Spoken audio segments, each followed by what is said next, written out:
That was early. I wasn't, our focus one, my name was called out and I was here. Okay, welcome everybody to the regular city council meeting Tuesday, July 9th, 2024 at 5:31 p.m. I'd like to call this meeting to order for the business of the city of Glen Rose. If you would stand for an invocation, please. Bow your heads with me. Heavenly Father, we thank you for this day and the wonderful blessings you've given us in this city. Lord, we pray that the citizens and the council members here do their best to do what's right for this city, what's godly, want to lead us down a path the way you would like us to be. Lord, we pray for the safety for all our citizens, the growth of this council to do what's right. We ask that you get us home safely tonight, Lord, as well. Pray all this in Jesus' name. Amen. Amen. Pledge of allegiance, please. I Pledge allegiance to the flag of the United States of America and to the republic for which it stands, one nation under God, indivisible, with liberty and justice for all. Texas pledge. On the Texas flag, I pledge allegiance to thee, Texas, one state under God, one and indivisible. Thank you. I'm gonna look for my comment. Councilmember Tran. Roll call. Councilmember Mann. Present. Councilmember Conrad. Present. Councilmember Brennan. Present. Councilmember Schultz. Present. Councilmember Freeze. Present. We are all here. We're going to start with visitor comments. I'd like to read just something quickly. Each individual who addresses the city council, please do so orderly and respectful. And if you wish to speak, you shall approach the podium, give your name and address, please, for the record. The comments from the public during the agenda item for the public hearings and agenda items for individual consideration will be limited to 3 minutes per person. A portion of that allotted 3 minutes cannot be given to another speaker, and you'll only be allowed to speak once. I request that all present silence on your cell phone and during the duration of the meeting. I ask council members also for their undivided attention so we can hear what our citizens have to say. We have one speaker registered. Matt, if you'd like to come up.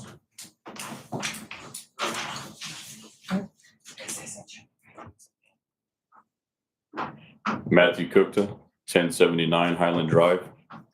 Good evening, Mayor and Council. Thank you for having me. I recently moved here with my family back in December. I'm a tattoo artist and a piercer. I gained employment out of town, but coming through town, getting to know everybody and other business owners, I see a lot of people have, whether it's a small name tattoo to large tattoos such as sleeves or piercings. And speaking with other business owners, they said that they feel it would be in the best interest, as I feel as well, to bring my business to town so people aren't having to drive so far to obtain the art that they want. I just wanted to get a feel for the council and how they feel about it, as well as let you get a feel from me.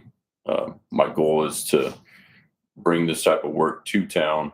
That way, maybe even my clients from elsewhere, when they're coming here, they're going to be spending money in our restaurants, at our hotels, keeping more money in Glen Rose, as well as providing a safe and sterile family environment for the people of Glen Rose and surrounding areas to be able to obtain the art that they want or piercings.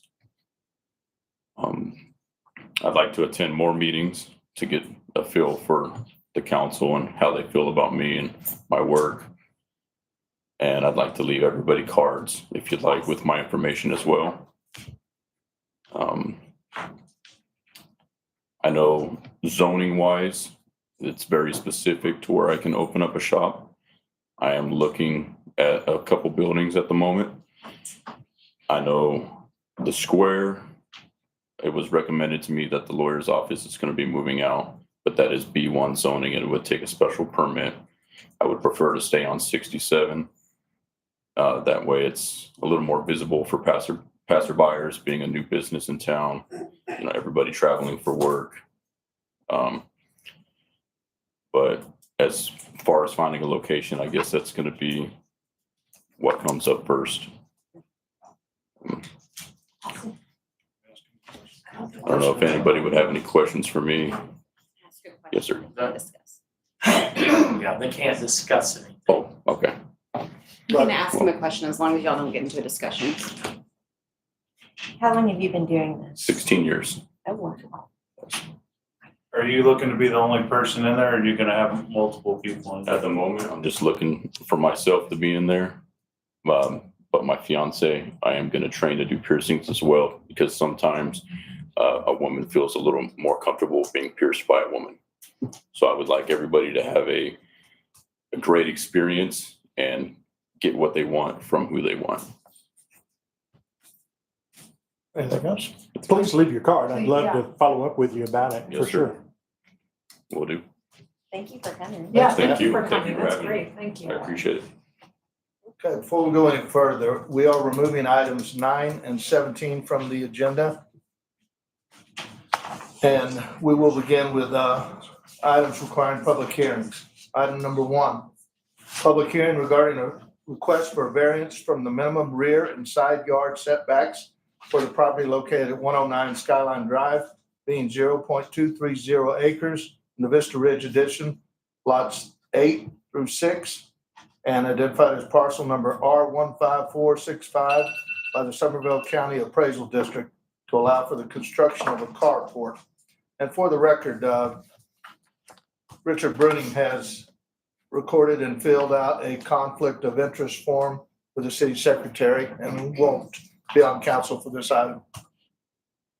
Larry? All right, to let council know, this is a special zone, it's PD district, so it doesn't have the regular setbacks that other districts do, and that should affect the way you decide. We received 0 letters returned, 1 favorable response had been returned, but we sent out 8 letters confirmed as received, 6 letters unconfirmed. There were no oppositions.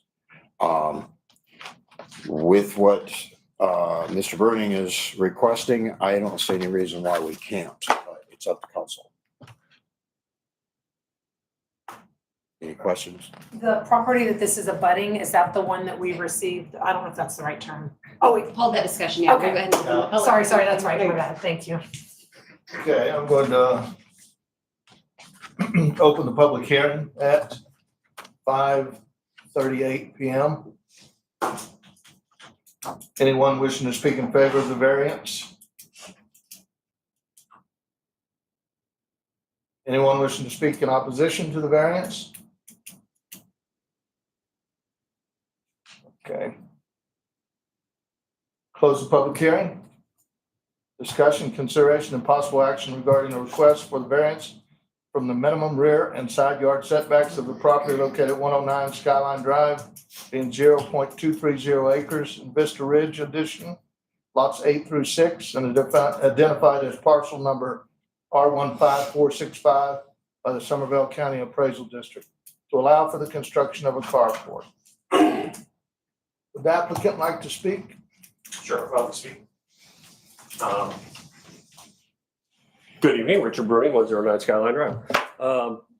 The proposal before you only affects one neighbor, and that neighbor is addressed at 111 Skyline Drive, and you have all received a letter with no opposition from him on the proposed carport. If council has any questions, I'll gladly answer them.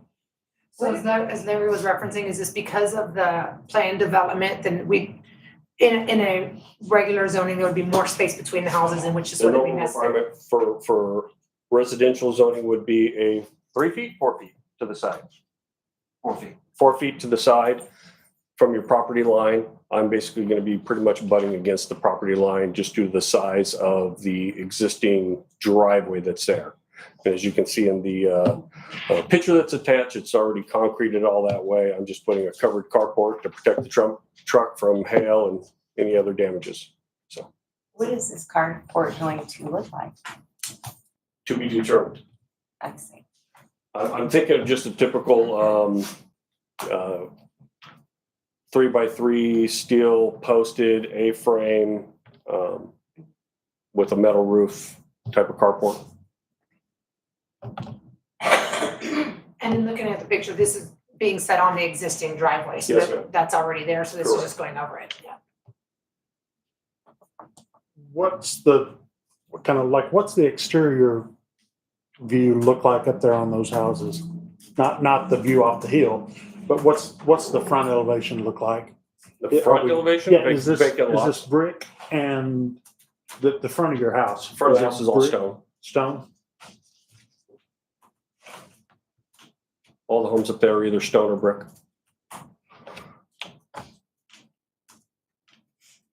And you're gonna slope the water which direction? Well, it's already on a hill with a slotted easement that goes back about 10 feet, which is all gravelled rock, so it'd be draining towards the rock.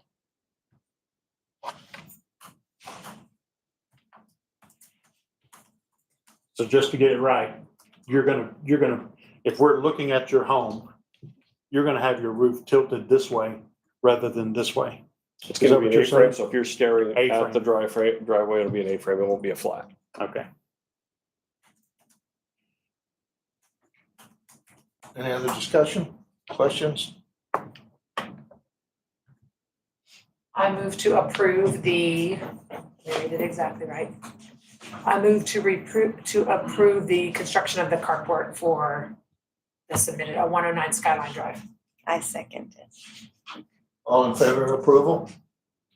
4-0, none against. Thank you, passes.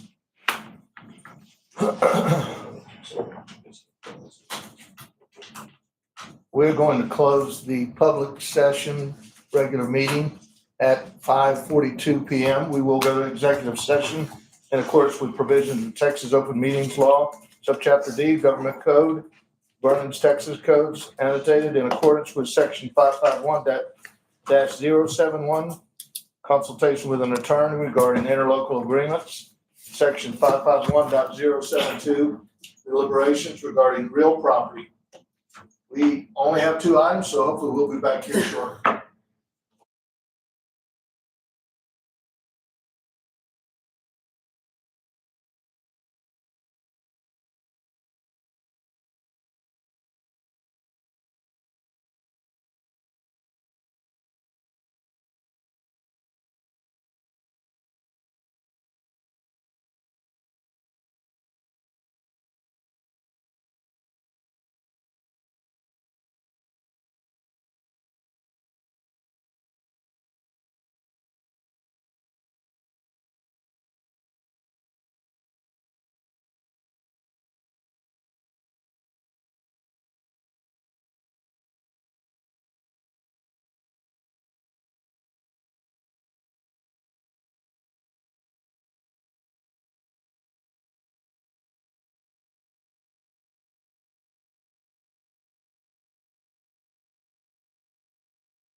We will reconvene the regular city council meeting at 6:43 PM. In executive session, item number 3, we took no action on. Item number 4, we are going to allow and authorize the city administrator to negotiate the purchase of property as discussed in executive session. I'll make that motion.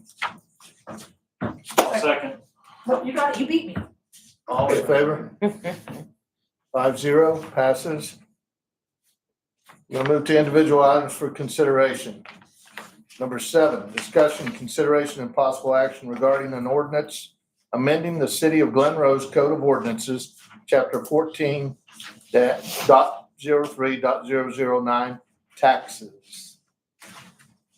All right, so this is a follow-up to our previous meeting where we talked about the tax abatements for the historic properties. So we have put down what you guys had landed on during the last meeting, and we have it listed. Are there any questions?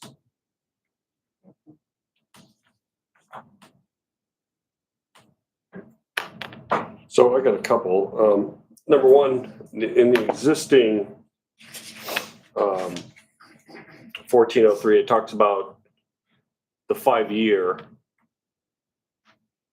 This does not comment on it. Are we removing that element? Yes. So does that mean then that it will go on forever or? Well, again, Yeah. you want them to keep making repairs on the building, right? So I think that's an advantage.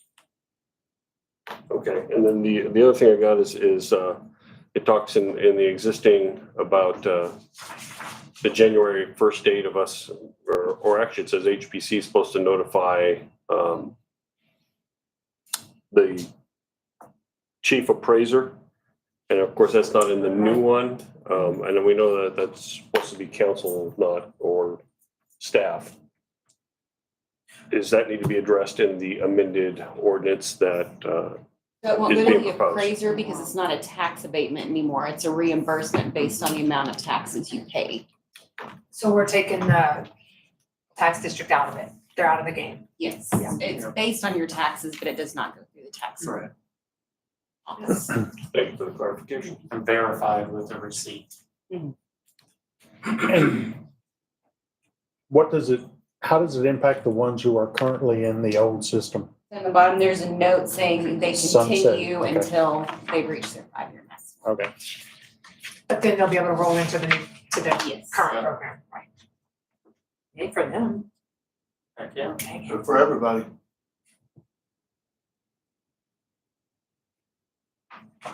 Anything else?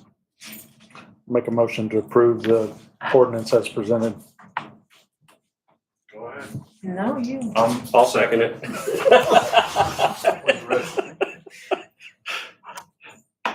All in favor of the motion? 5-0, passes. Number 7 will be ordinance number 2024-0-07. Number 8, discussion, consideration, and possible action regarding an ordinance amending section 14.03.003 Historic Preservation Commission. So this is mine, if you, there we go. Yes, just looking to make an amendment. So it came up in the last one and we, kind of, to some degree or another said, yeah, I'm not sure that we agree with it. So I went back and reviewed it, found that it is not a requirement. And so I just proposed that we remove, particularly since it says shall, that we remove just that specific item, the HBC as a whole shall represent the ethnic makeup of the city. I did confirm that we don't currently ask ethnicity on the applications and that we don't have this in any of our other boards. Questions?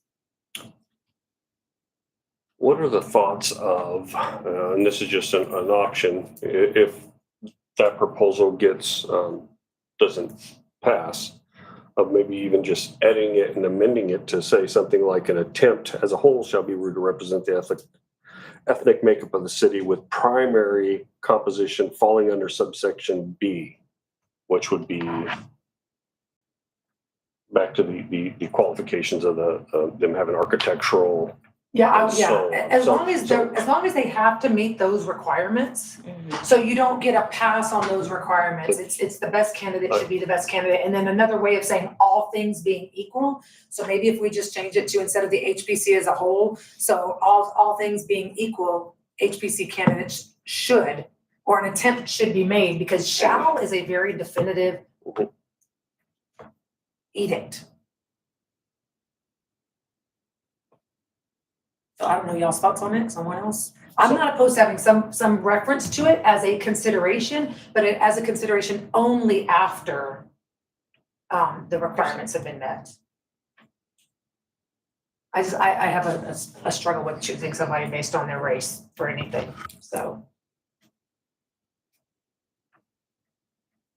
I think we could, I think maybe we could construct it and say,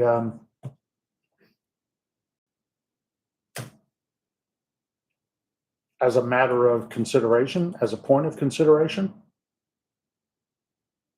the So- HPC, Yeah. Let me think.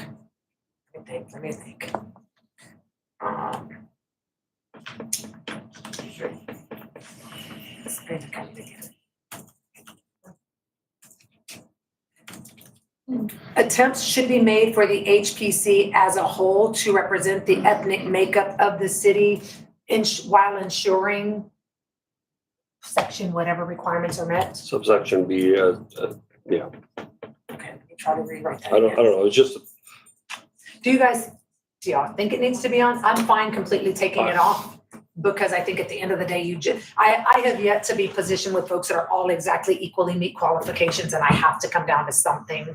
It's always, when you're looking at qualifications in everything I've done, there's always somebody who meets more qualifications, so I don't have to try to defer to a tiebreaker. So I've never seen the necessity for it, but if y'all want to find a way to keep it, we can wordsmith it right now. I would have to say, I would see this council making choices that are for the best candidates. And I don't see any reason you can't just retract that whole thing. but I think with the optics of what we had last month, and we had qualified candidates and we couldn't come to a decision, I think removing it now is a bad look before we fill the vacancies. And if we're gonna pull the, Well, we're then, gonna pull the vacancy discussion. I don't want to have the argument on that, because my whole comment is that they have to meet the qualifications, and so that would affect those to begin with. yeah, I'd like to see at least where our primary consideration should be on their qualifications. That needs to be the Under the number one. ordinance. So when possible, the HPC as a whole. So when possible, the HPC as a whole should represent the ethnic makeup of the city. With If primary, you flipped it and said, Yeah, consideration may be given to, with primary consideration falling under Applicants. section B.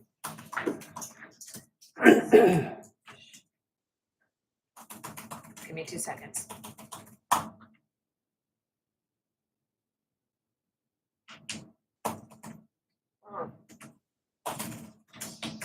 I think you'd just be inviting a level of scrutiny we don't really want.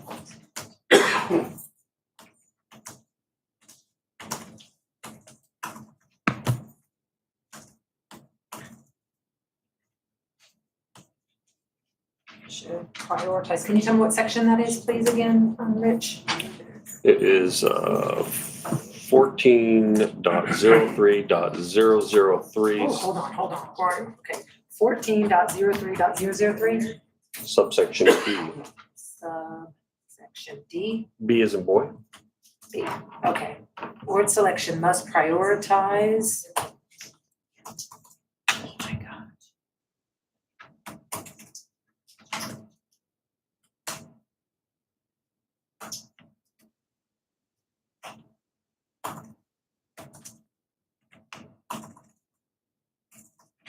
Section. Blah, blah. Then should consider.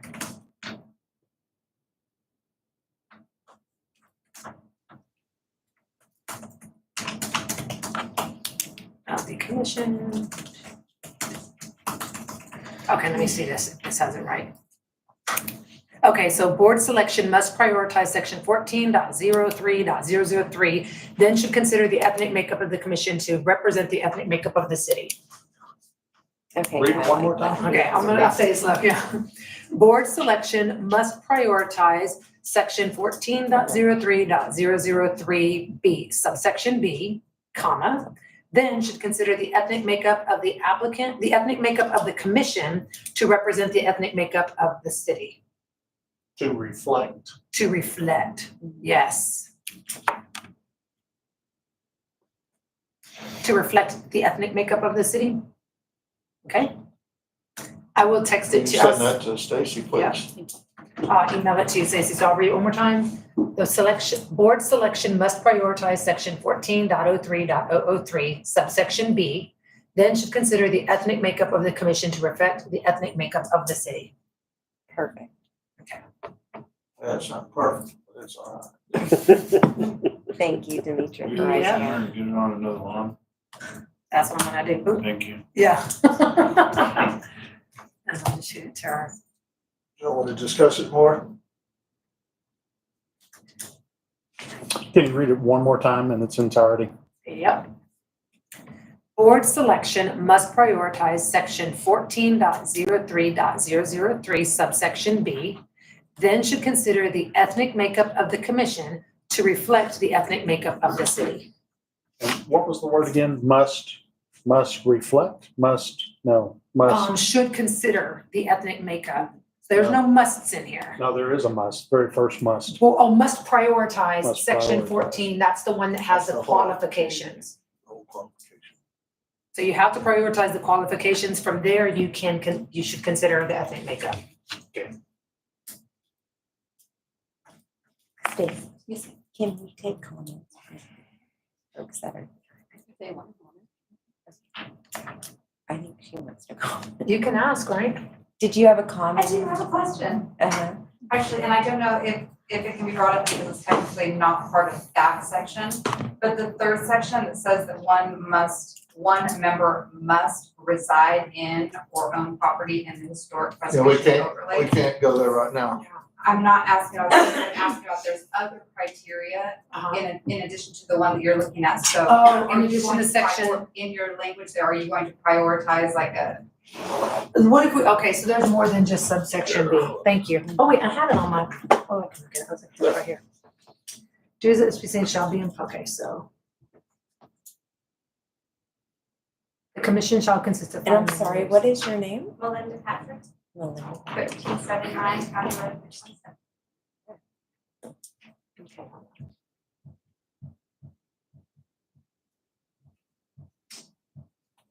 Can we say,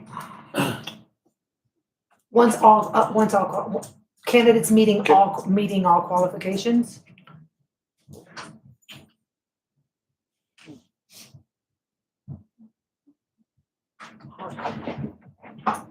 What are your thoughts of putting together a small working group that includes maybe an Well, we can HPC member or something and Well, now that we one or can two just do it, councils to, let's just do it we can just do it on our meeting in 2 weeks. We can just do it in our that way we meeting can in get 2 all the weeks. verbiage and Stan Yeah. can look it over Yeah. and.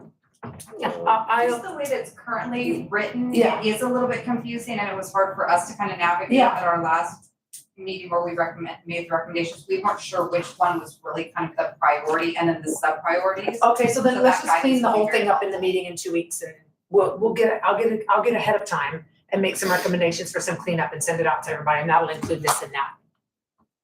That sound good? We got a lot to do in that meeting.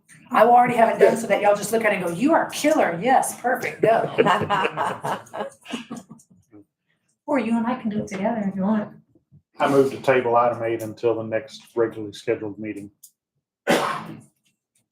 Regularly scheduled called meeting. Second, All in favor? 5-0. Passes. Item number 10, discussion, consideration, and possible action regarding amendments to the Convention and Visitors Bureau Advisory Board bylaws. Me again, this one this is on me because I actually helped put this together and I missed this. So our advisory committee is made up of different members of the community. And when I was looking at it, we put the call out and I think we've only had one application thus far, so we've got to do some work there. But what I realized was that of the 9 members, only 3 of them were hoteliers. And so that's on me, don't know how I did that. But this is CVB, which is funded almost exclusively, if not exclusively, by hot taxes, which is paid exclusively by hoteliers. So I really felt like, okay, we need to have a stronger representation of hoteliers on the board. So what we currently had was, if you go into, so you can go on to page 31 and you can see the change that I made. So currently it has 3 members are lodging, and that was 1, Hotel ownership. thank you. 1 hotel ownership or management, 1 bed and breakfast owner or management, and 1 short term. And so my recommendation is to change that from 3 to 4. So 2 hotels, a bed and breakfast, and a short term rental. I thought that that's probably more in line with the hot taxes that we collect, right? We collect more from hotels. And we've got the larger number of rooms there. So now we've got 4 hoteliers, at minimum of 4 hoteliers. So when we go to the next page, we had 2 different people from downtown. We had 1 restaurant resident, 1 restaurant business, and 1 retail business. So my recommendation is to just make 1 of either. So 1 restaurant or 1 bar. And then the third would be a restaurant or a retail. And the 4th is on Highway 67. We had 1 restaurant and 1 retail, and I'm requesting to change it to 1 of either. So we've got 4 guaranteed hoteliers, 1 guaranteed person from the square, 1 guaranteed person from 67, and then that we have the attraction industry, no change to that. Chamber of Commerce, no change to that. And then I just added 1 person to come from any of the top 3. So we'll have 4 hotels, 1 square, 167, and then 1 person that can come from any of those. So as the makeup of the advisory board needs to shift, as we start to see maybe businesses growing in a particular area, we can kind of flex and pull a different representative in there. So it went from 2 on the square and 2 on 67 to a minimum of 1 on the square and a minimum of 1 on 67. And then there's 1 person that can kind of flex as the need of the board finds.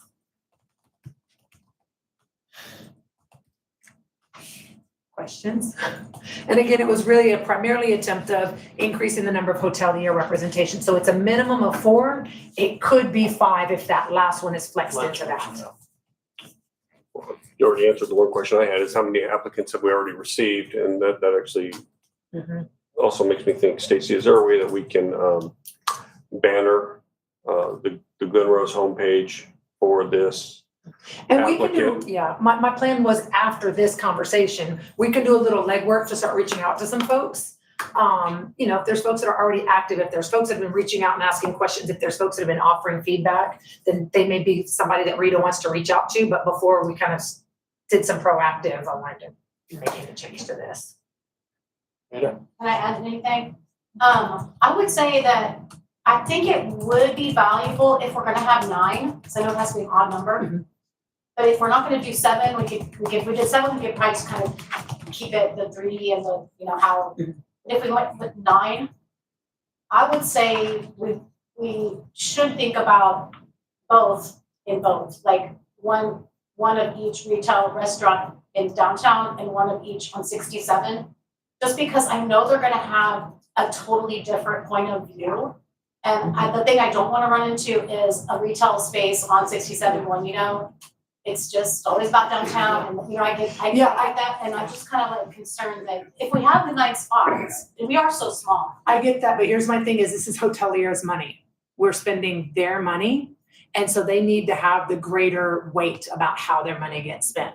Now, that doesn't mean I have other recommendations we'll talk about in 2 weeks about getting additional feedback, and we just have some other different feedback loops. And that doesn't mean that they also can't come to the meeting. You can invite whomever you want to come to the meetings, but these are the folks with whom we will be tasking to really serve as your touch bases, people who are going to take work on for you, people who are going to test things out before they run, things of that nature. And so that's where that's what we had before, was 2 and 2. But I just, as I was looking at it, I just go, this is hoteliers' money, and I can't allow the bulk of the decision making to come from people who are not contributing to this. Is it, I just want to make sure I understand that, because I'm still kind of Yeah. really learning about how hotel tax works, but it's not the hotel paying it, it's the visitor that pays the tax? The Correct. hotel So they- gets their rate and gets So that means they're paying for the advertising. Correct, yeah, absolutely, but that is income that either the hotelier could be making if they charge more, if there wasn't hotel taxes, the hotelier could potentially get more visitors at a lower rate. So at the end of the day, it's an expense in one way or another for the hotel. I'm definitely not against more hotel Yeah. or more lodging people to be on it, for sure. Yeah, I just want to make sure I don't leave somebody out that is gonna have a voice that they may feel is not represented. and so that third could flex. If you go, man, we really are trying to grow the 67 area and I'm really focused on this area, then y'all could flex and go, okay, I want this one person to be in that area. And then a year later, you go, gosh, now we want to switch. So that's why I also wanted to give that flex position so that you can decide, I really need a heavier voice here, a stronger voice there. So that one can be decided by the CVB director on who fills that position. Okay.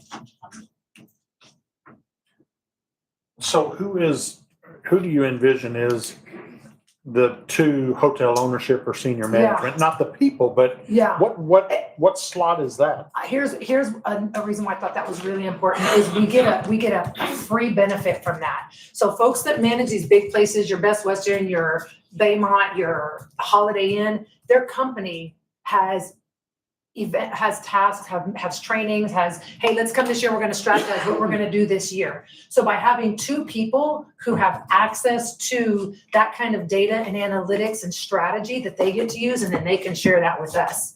So if I'm if I'm an Airbnb person doing it out of, my house on the weekends, I'm not likely privy to industry information that these bigger hotel chains do get. So in that, I think, because of the number of rooms that they have, they represent a lot of rooms, but then more importantly, or as importantly, I think that they have access to information that would be really valuable that they could share.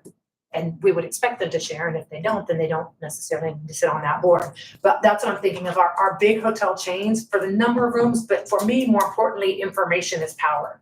And these are the folks that we can get information from. Any other questions? I have a question. Go right ahead. Should the guidelines for serving include that they're up to date on their Absolutely. tax content? Sure. I think that would be good. And The this- flip side of that, then if they go in arrears or they removed. 1 quarter maybe? Yeah, more than 1 quarter. That's fair enough. And then the one member that fits in any of the qualifications outlined in the items below, would Rita be choosing who fills that spot? I think Rita should select what she wants for that. Now, all of these positions are filled by us. So we make all of these selections, but Rita's gonna be just as the HPC, I always get it wrong, president, person, they make a recommendation, the head of P&Z. So in this case, Rita serves as the head of the advisory board unless she wants to pick somebody to do that for her. But that person would make their recommendation just like we do with others. But Rita could say in this one, hey, I'm looking for somebody that fills this spot. Yeah. And I think it has to be Rita that makes that recommendation. I think it has to be. It feels weird to talk about you in third person or second person. So they would bring recommendations to us the same way we had last week. Yep. It does the same Is there rotating. any way to get away from that part of it? You don't want to do it? Well, no, because when you got 2 different people coming with recommendations, and so like last week, we took the recommendations here and over here we didn't take it. It's, I what mean, good is the recommendation you know? Yeah, well, I actually took the recommendation, so I agree with you. We should take the recommendations unless we have a pretty strong argument not to. But sometimes we do, I mean, that's ultimately, since we're the elected officials, we're the ones that are kind of tasked with it. Next week, I'm actually gonna be making, I'm gonna make a recommendation for kind of a split the baby solution on that too, so that they don't have to do that, and so that we don't have 2 rounds of interviews and that kind of stuff, so it's on the list to talk about in 2 weeks. So is the way that it works is that once you get to decide on this change or the amending it, then they have to apply for it basically, or they Yeah. have to, Mhm. okay, and It's then, the same application that you gave out a few weeks and ago. then they can, and then you guys can decide whether they are the right person for it, or do we just take whoever applies, like, since I only had one so far, I think JC. Yeah, well, so first we need to go and get the call out and get more applicants, and ideally you want more applicants, you want more candidates than you have positions for. Then you as a CDB director would go through and identify who you would want to recommend to us. And then they would come meet with us and we would make that recommendation. And then Stacy shared with me because I was like, well, how do you pick the terms? Because some folks are gonna have to be on a 1-year term and some are gonna be on a 2, and we will just draw names from a hat. And then we know who's the 1-year terms and who's the 2-year terms. And then it's just business as usual for us.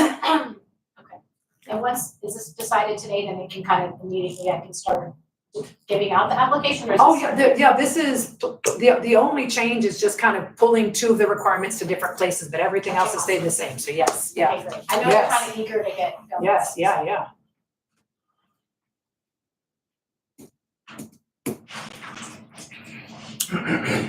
I like it. Can people serve on 2 different boards at the same time? Like JC being on the Historic Preservation Board and also the CBB board? That was just my question. I don't, There's nothing in an ordinance about we've had it in the it not past. happening, so that would be up to council when they go to appoint these positions, and whether or not they wanted to appoint somebody to multiple boards. We could add that to the list for 2 weeks if you want. And here's my next question. So say we only get 1 hotelier that applies, is it then up to Rita to fill those, like make recommendations on how to fill those spots if they're outside of being like a hotelier? I can tell you, we're not gonna have a problem of hoteliers wanting to tell us how to spend their money.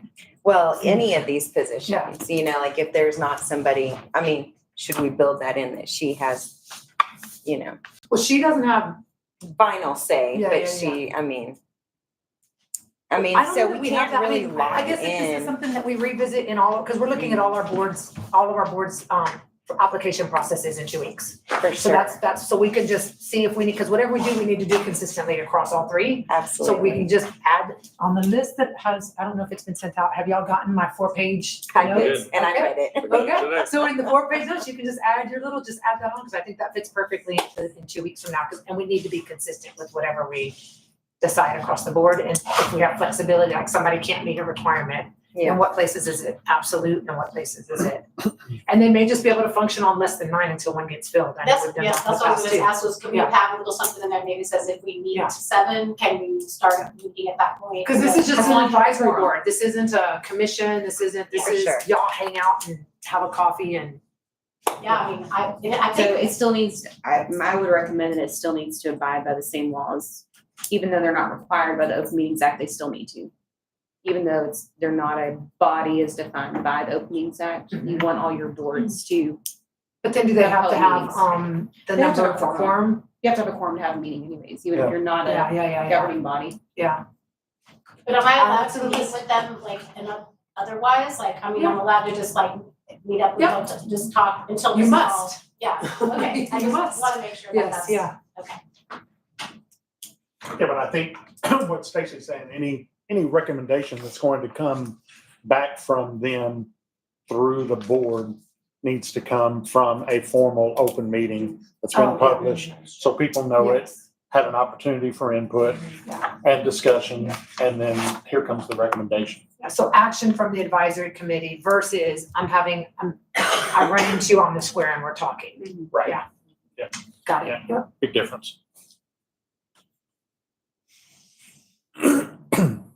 Then do do we want to make a motion to table this until our meeting in 2 weeks, until 7/23, so we can get the added documentation in there for the, She needs to start filling these positions. That's fine. well, we only have one applicant currently. Well, yeah, That's why we need to get it going. yeah, that's why it needs to get, yeah. Get to take I mean, 'cause the applications only- while it's being yeah. modified. Well, I mean, the only thing that we would potentially modify is if we don't meet this makeup, right? Is there anybody that doesn't want to change the makeup, the composition? I like what you're recommending myself, but I like, Always update it. So yeah, we could just do this, and then if we come up with language on what we wanna do, if that composition can't be met, then we can always just add that in. That way we can give you your, I need to be up and running. get so I'm getting out of this. them. And Joe can too. Does the bylaws say that they will abide by open meeting? I think it's in there, yeah. Is it in here? Yeah, it does. Yeah. Date and Article time. 4 too. 4, okay.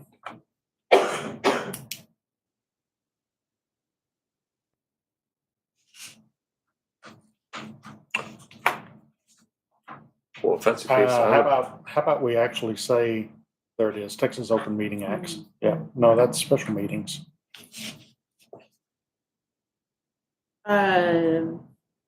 Page 36, open meetings, sub meetings. It may be in the ordinance, it's in there. Oh, there it is, number, Minutes are recording, 11. meeting minutes shall be, attendance members are, yeah. public notice of board meetings shall be provided in accordance with the provisions of the Texas Open Meetings Act. All board meetings and deliberations shall be open to the public except for properly noticed, blah, blah. So, Okay.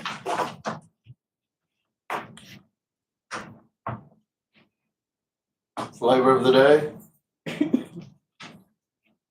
well, I'll make a motion that we accept Does the, the first motion have to be killed? Huh? You already made the first Who did? motion, nobody seconded it. Who did? which one? Who did? You did to table it? No, Um, I asked a question, but I don't think it was a motion. It was not a motion. Then I'll make a motion that we accept the amendments to the composition of the Citizens and Bureau Board as presented. I'll second it. All in favor? 5-0 passes. I'm just gonna skip down to reports.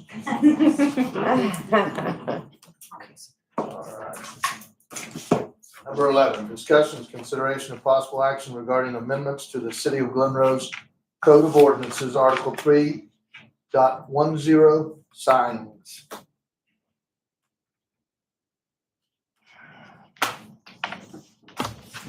As y'all recall, when we brought the sign amendments for temporary signs to y'all, you asked us to take it back to the planning commission. So we took it back to planning commission, and this is the way it came out drafted. So you'll see what exists actually now, and then what the new recommendations are to adjust. This is so that we can better manage temporary signs and the proliferation of signs, especially along 67. But we need to be able to reel them in a little bit. They're just a little out of control. And this gives them still the right to be able to do it, but it limits certain times, like in, 30 days in a 90-day period, and they can only come 4 times a year. They can't get it for 12 months. Right? So it didn't make any sense to give them a permit. Some assigned some fees. Most of the time, they're the ones that didn't have fees. They were causing the issues.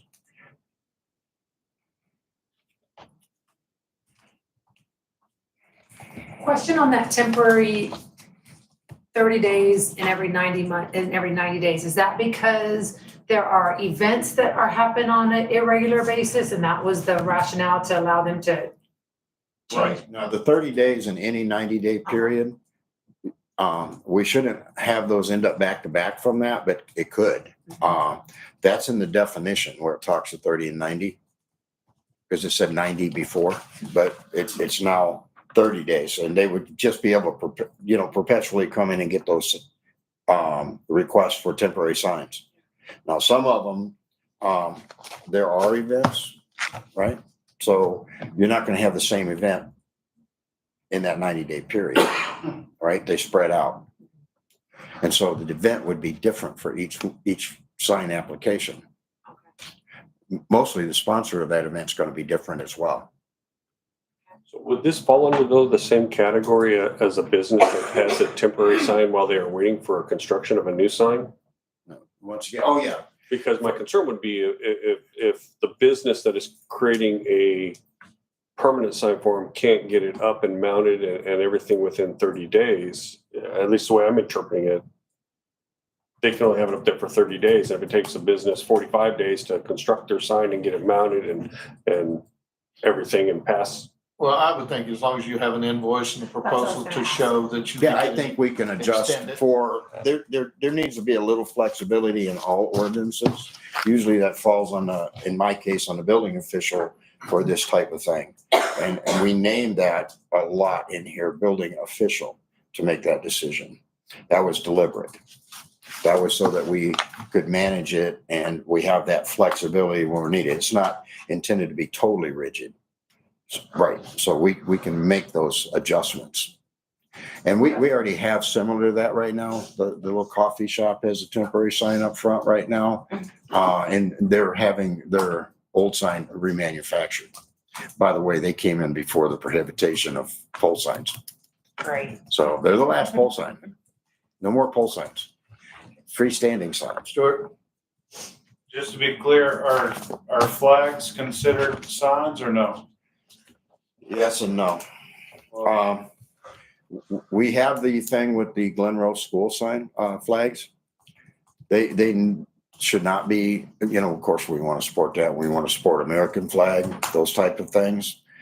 When you're talking about the type of banners and pennants and festoons we're talking about these long skinny signs that go out that are making promotions for the business, displaying. But once again, we don't want to display 300 signs, flags that say either Glen Rose High School or something else. That's no longer supporting the school. That is advertising. That's how it would be interpreted. So flags are allowed, but there are restrictions on flags that are already in the ordinance. Quick question. On the freestanding sign, correct me if I'm wrong. You know how you can have them, the old ordinance said on a pole or monument style. And what's now, with the new language, it doesn't refer to either. Personally, I like the monument style that are lower. You and me both. I can tell you that pole signs, it was confusing in the ordinance when people would read it. Sign companies would tell it, businesses would tell us, because it talked about pole signs and the definitions. But then if you get down to prohibited signs, it always said pole signs right on the end of that were prohibited. Freestanding signs are defined differently than that. That's why we have a definition in here. So, okay, so if I'm looking at this, a freestanding sign may be either a pole sign or a monument sign. That was the old one. That was the old one. And so the new one, you're saying in prohibited, we're taking out poles, like prohibited is the pole sign? Funny about it, but pole signs were already prohibited and none of us ever caught it. Just in one place. Yeah. So Yeah, it can was- you tell me what a pole sign is? Because you just said something that made me think differently. So in my head, I thought of a pole sign like, here's a pole, here's a sign in between it, poles. I love But then when you said the tall thing with the big flag wave, I'm like, oh, those, No, yes. that's temporary signs. Okay, not a pole sign. Oh, sweet Lord. Okay, pole signs. When is a totally sign not a sign? There are permanent signs and then there are temporary signs. You don't want to get confused So between pole the sign two. like a highway sign. Boop, boop. Correct. Yep, any of the signs that you see out there like that, the one that you see like in front of Whataburger, that's a pole sign. Okay. What's going in front of McDonald's? Monument sign. Yeah. On 67, monument signs make a lot more sense. A freestanding sign can have multiple listings. If you're in the medical district, the height there limitation for the medical district is 25 feet. All others are 15.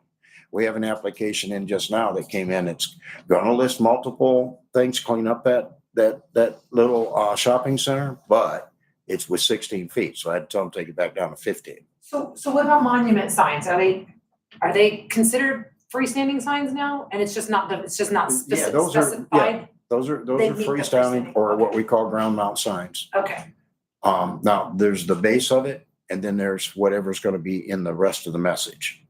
Okay, and that allows for multiple listings. And again, because we just have these weird wonky little nooks and crannies in town, if it makes sense to have to veer from one of these because it's the only thing that works or whatever, we always have the flexibility to do that. Say that one more time. Like, if pole signs, we go, yep, we're not doing pole signs. They can get. But we just have a weird, we can get a variance, because we We do can have these always do weird spots. Okay. Yeah, it would come. Ideally, so this falls for 80%. Yes, it would have to get a variance for them to do something that's prohibited. Okay, yeah. But you can always come for a variance, right? So people with a pole, an existing pole sign on Highway 67, Mhm. how will they be treated when they come in and redo their sign? They're allowed to change that sign, but if that sign becomes abandoned, then we're obligated to have the owner remove it. So let's say the business goes out of business and you just see one right down by Edward Jones. There's a pole sign sitting there that has nothing in the panel at the top. That one is condemnable. We can remove it. So it doesn't allow it to exist. So it doesn't stay non-conforming. Now, we don't have a period, I think, on that. So a lot of ordinances, but we are working toward creating a more comprehensive sign ordinance as we go on. This is for what we're having a problem with, managing temporary signs. The existing signs are allowed to continue as long as they're kept in good repair. If they fall in disrepair, then we can order them removed. So hail hit, I have a pole sign today, hail hits it and breaks it, I can replace it as is, I don't have to do the new thing. Not taking it away, once you take it down, it's gone. But I didn't take it down, like there's a, like hail, like, Oh, you're talking about the Yeah. message, the panel? Yes, that can be, as long as it's in good condition. okay, awesome. So in that instance, tree falls on it, pole sign's knocked over, you rebuild the pole sign? They'd probably have to come here. Pole sign would probably have to come here if it had a catastrophic loss, let's say wind damage, tornadoes. It could come down and be destroyed. Now, if it's just a panel being replaced, that's not the problem. If it's the entire sign's been destroyed, and that's a non-conforming rule. So when you have a non-conforming existing, it's allowed to continue, what you call grandfathering. But if it's destroyed, then it changes the rules. Now you can't go back like it used to be. But once again, you still have the option for a variance. We could bring it back here to have it rebuilt. That would be a choice of council. But from my point of view as a building official, if it's catastrophic loss, it wouldn't go back. We would conform after that. Couple of questions for you, Larry. Under general provisions, one of the updates that's proposed talks about item I or 1 talks about temporary signs in B 321 and the downtown square immediately surrounding the historic overlay district must have a permit for any temporary signs. There will be no permit for these fees. Do we need to say in here, or does this, I know we're talking about a separate ad somewhere else about this has to still go through the Historic Preservation Commission, but I'm just kind of curious if we're talking about the downtown square and the historic overlay there, do we need to make mention of these signs still have to go through the HPC Yes. for Yes. approval? I Because it think doesn't say that. Unless I Yeah, guess- that will still exist. And as a matter of fact, it's mentioned as you get down to, Very last page. very last on item this needs- page, it talks recommend back, to add that. all shall, or in the historic district must go to Historic Preservation Commission before a permit is issued. And then the other question I've written down here is I thought when I've read this in the past, I could find in here somewhere where it had a 10-foot from a property line, and I could not find it this time. So I don't know if I just imagined it or if it was in there. And where I'm going with this is the Taco Bell sign that's right butting up against Mike's Plumbing. You know, if Mike's Plumbing's for sale, somebody's interested in buying that. I don't know if they are, but I wouldn't want to buy that building with that Taco Bell sign standing right next to it. And so I propose that you create something that talks about protecting the property line where you have in 310.004 subsection F, maybe protecting the property line, no sign structure or sign support shall project within 10 feet of the property line. In the event the business size units limits this requirement, every attempt should be to center it on the property or something to that effect. Again, I'm pulling this out because of the Taco Bell sign and it really disturbs me where that one's been placed. You know, until you mention it, I never noticed where Taco Bell sign is. That existed when I got here. However, that sign, we might want to look at that issue because I would have said that 10 foot from any property line, not just the front property line, because there's a 10-foot setback. But it says from the property line, and you're correct, and that would be the way we'd enforce that. It would have to be at least 10 foot away.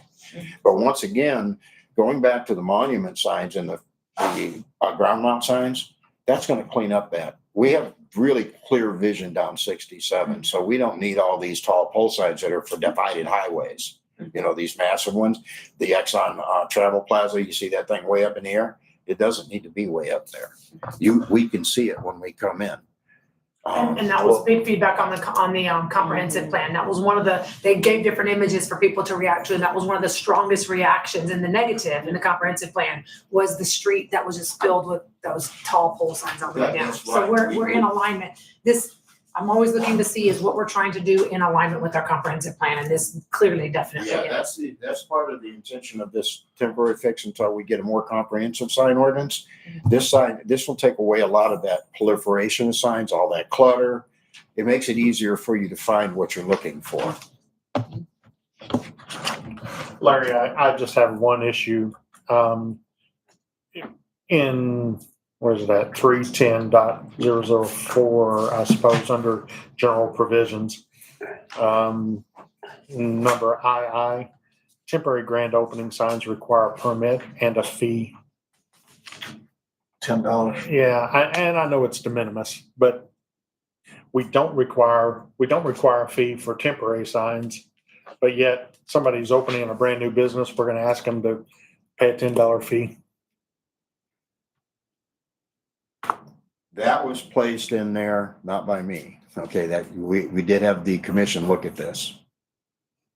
I mean, if you want to strike that out of there, I'd be that's up to comfortable council. striking it. I don't, Yeah, I mean, we can make that part of the if we new don't amendment. require a permit fee for temporary signs, seems kind of odd to require a permit fee It's a little unwelcoming, isn't it? for grand openings. Well, and a grand opening should only exist for so long. I Right. mean, you're not gonna have 10 grand openings in a year, right?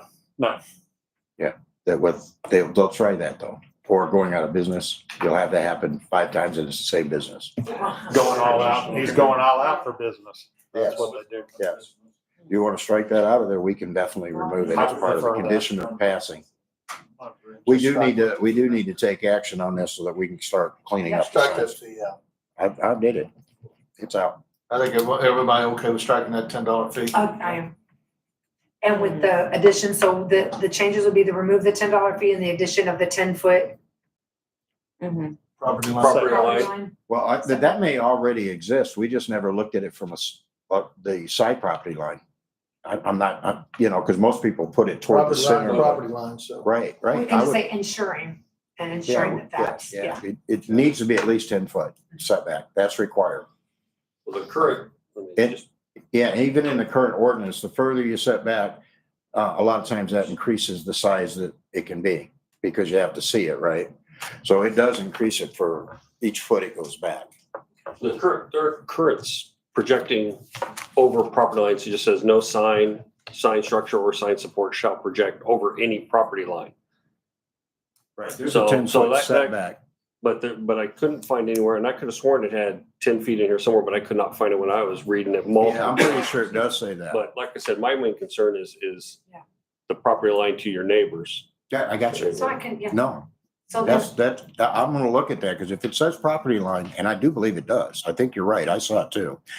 They would mean any property line. But I yeah, can see the it. property line is just Yeah. important on the front for obstruction. Right. So wherever the property line is, give it 10 feet. so then I move to Well, I approve, have oh, one I'm other- sorry, I thought you one said other- one. One other question. Talking through digital signs. So we are not going to allow digital signs? They'll be prohibited? Motion. Variance. Hmm? Variance. There is. We're not saying that you can't ever do them. But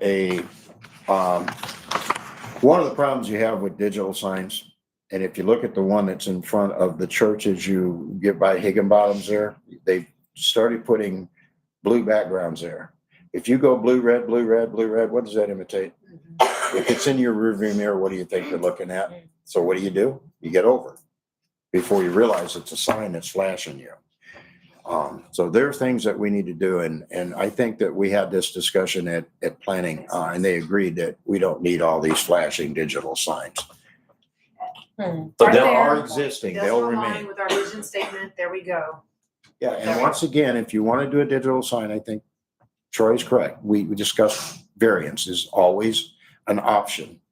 You know, if you've got a real good reason for it, then maybe that would happen, because things change as we go forward.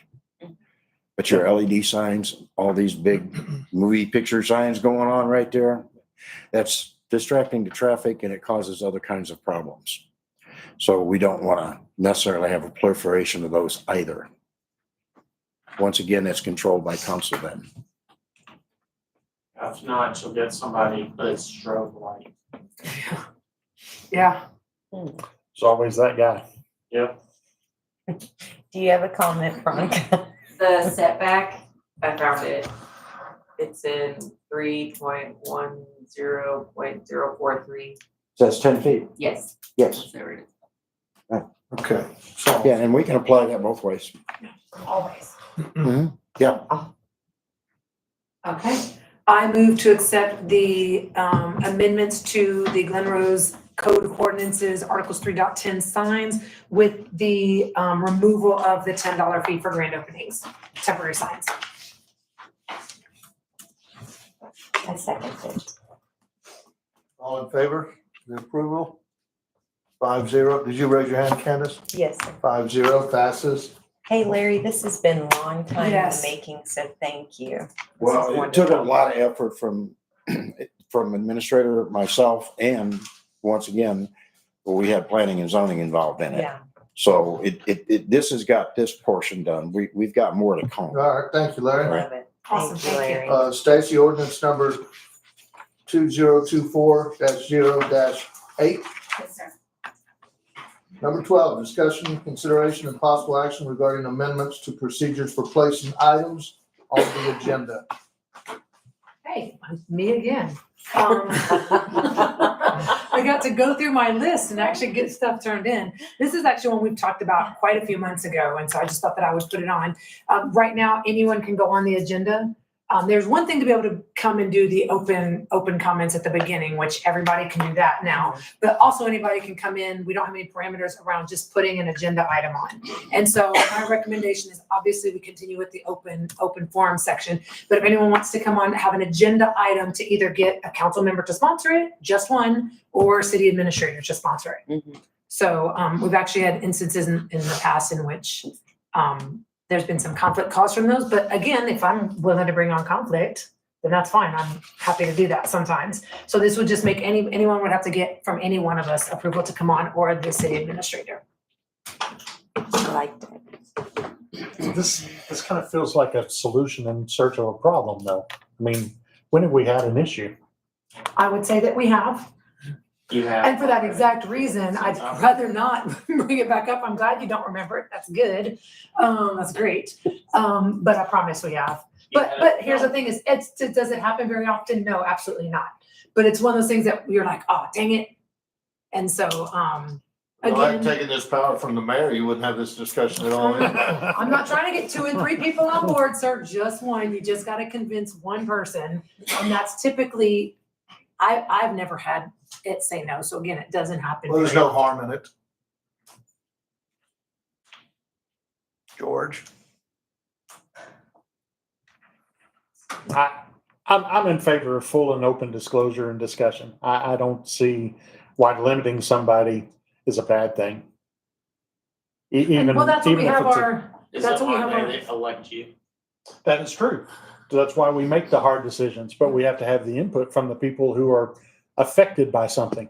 but that's If what all we of us have. are so callous that we can't even listen to an issue, then Well, I don't think that it's necessarily about listening to an issue. It's sometimes we can be used as tools for other people's agendas. And so it's gotta be, we have to be cognizant of that. And again, it doesn't happen very often, but it can happen and it can be detrimental. And so again, if it's a conversation of any interest to any one person on here, and if I say no to you, then you are welcome to go and advocate for somebody to take me out in the next election, please.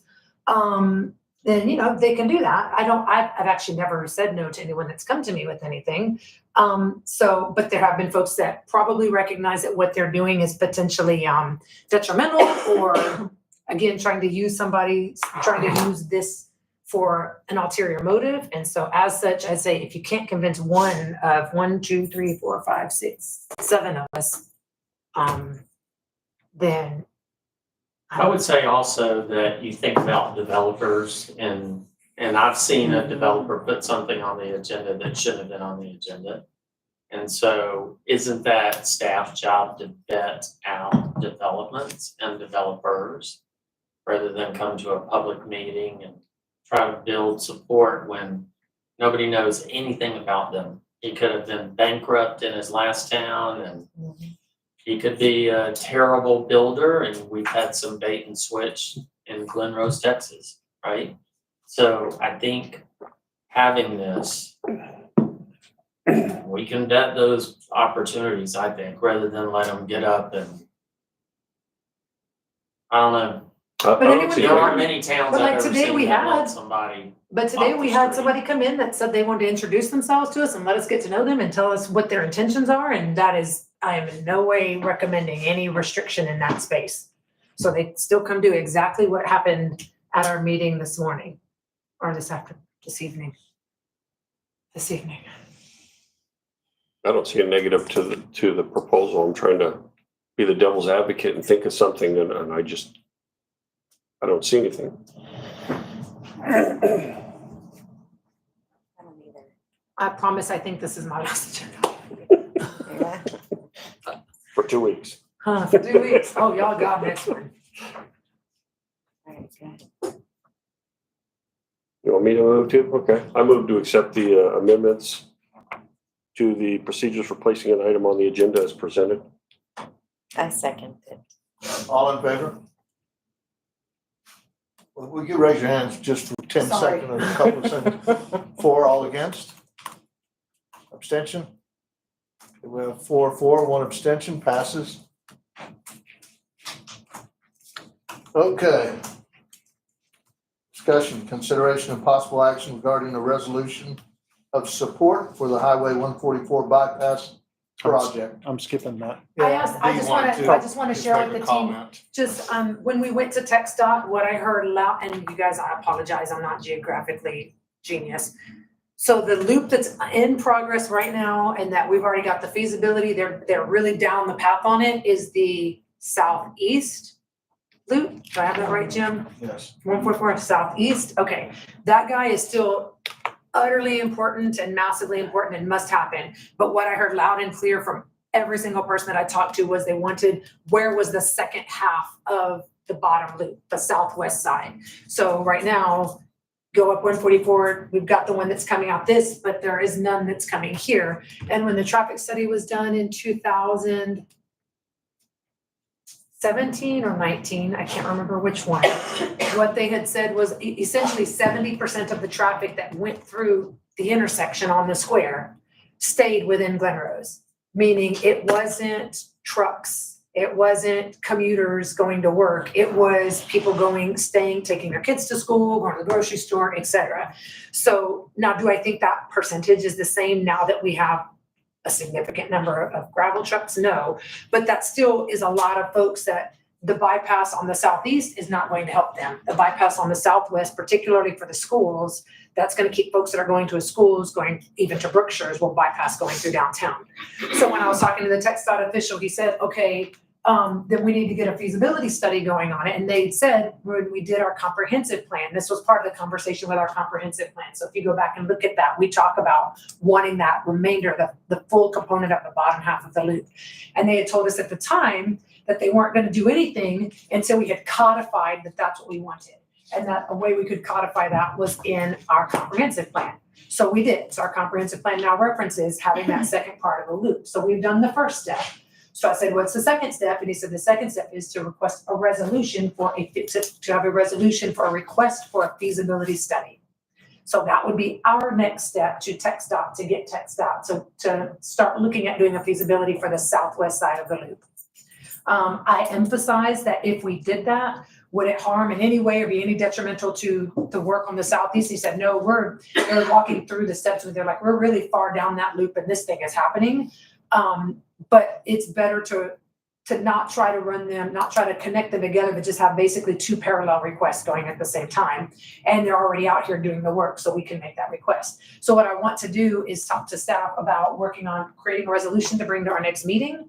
And then he said that the more entities we could engage in this, the better, right? So if we had a resolution and the county had a resolution, the water district, the hospital district, obviously the more the merrier. And we could just write one and then we could share it with them and they could kind of land ours. So I wanted to ask staff to start working on that resolution, but wanted to make sure that it was not out of alignment with what anybody else was thinking or what y'all had heard while y'all were at the TxDOT meeting. Any thoughts on the Southwest Loop? Dee, I think you ought to put together a plan of action and exactly what you want to see and present it to the council. So Dee is busy and Dee doesn't begin to know what to put into a resolution. What I want is a Southwest Loop. And I'm gonna defer to TxDOT to tell me where it should, I don't know what geographical challenges we have. I don't know any of that stuff. All I know is they said that we need to request a resolution for a feasibility study for a Southwest Loop. And so I don't know if we have to engage our lawyer to do that, which could cost money. So I wanted to see if there was anybody that was gonna have heartburn over requesting the feasibility study for the Southwest Loop. Quick question. It's my understanding that Abra actually has a projection of what that would look like. Yep. And it was in the, I have to look and see if it's in the comprehensive plan. Yeah, But it because was I always just a- referred to it as like phase 2. Yes, yeah, that's right. Because they were already down the path of the southeast loop. And that's why they said, well, I believe what they said to us, and Jim, you can correct me if I'm wrong, is, well, the reason we haven't really worked on that is because the city hasn't said that that's what they really want. And so I was like, well, how does the city confirm that that's what they really want? And they're like, your comprehensive plan is a good start. So that's why Abra made sure was included in there. I believe she was one of the people that TxDOT said the same thing. That, right, George? That Yes. TxDOT told her, oh, the only reason we don't have the loop is because the city hasn't confirmed that they Well, want it. That And we wasn't were like, exactly what it was, but something to that world is that there had still been a lot of back and forth and that there wasn't confirmation, so they weren't gonna invest the money to do it if we didn't say, yes, we want it done. Pretty sure they've already got a lot of that done. He told me they haven't started the feasibility study. When this whole thing started, we saw different versions. Yeah. And there was one to the west, one to the east. Yeah. So I think they've already done portions of that study. Yeah. I mean, this may still be what they Yeah. were asking for. Yes, but because, I've seen the a lot yellow of that's loop. been done. Yeah. So is there anybody who says, no, I don't want a Southwest Loop, I don't want to ask TxDOT to start working on it with the explicit instructions that this is in no means a request to pause the Southeast Loop like that. And I couldn't have been clearer in that conversation with them. I've made that same comment to them in past, Mhm. at the expo when we were there. I didn't do it this time, but the previous meeting there, I was like, hey, this is great. Your proposal is great for folks coming from Granbury or from Cleburne, but it does absolutely zero for people that are coming either down 56 or coming from Stephenville. Mhm, mhm. So, no, I agree wholeheartedly. Anything, sir? No, I'm gonna, whether I'm coming from Stephenville or wherever, I'm always gonna use that loop, so I don't have to deal with people downtown. Yeah. So, I mean, Yeah, as long as we can get that one started, I'm not against it coming around. I just don't wanna affect this other one. yeah, I'm hoping my kids get to use it when they take their kids to school. yeah. Okay, all right, so then that's what we'll follow up and confirm, but that's what they said to me is at your next meeting, you want to get a request for a resolution for a feasibility study, and that's all they told me, so that's all I'm bringing to you guys. That was all I had for that. George? I mean, I think the meeting went great.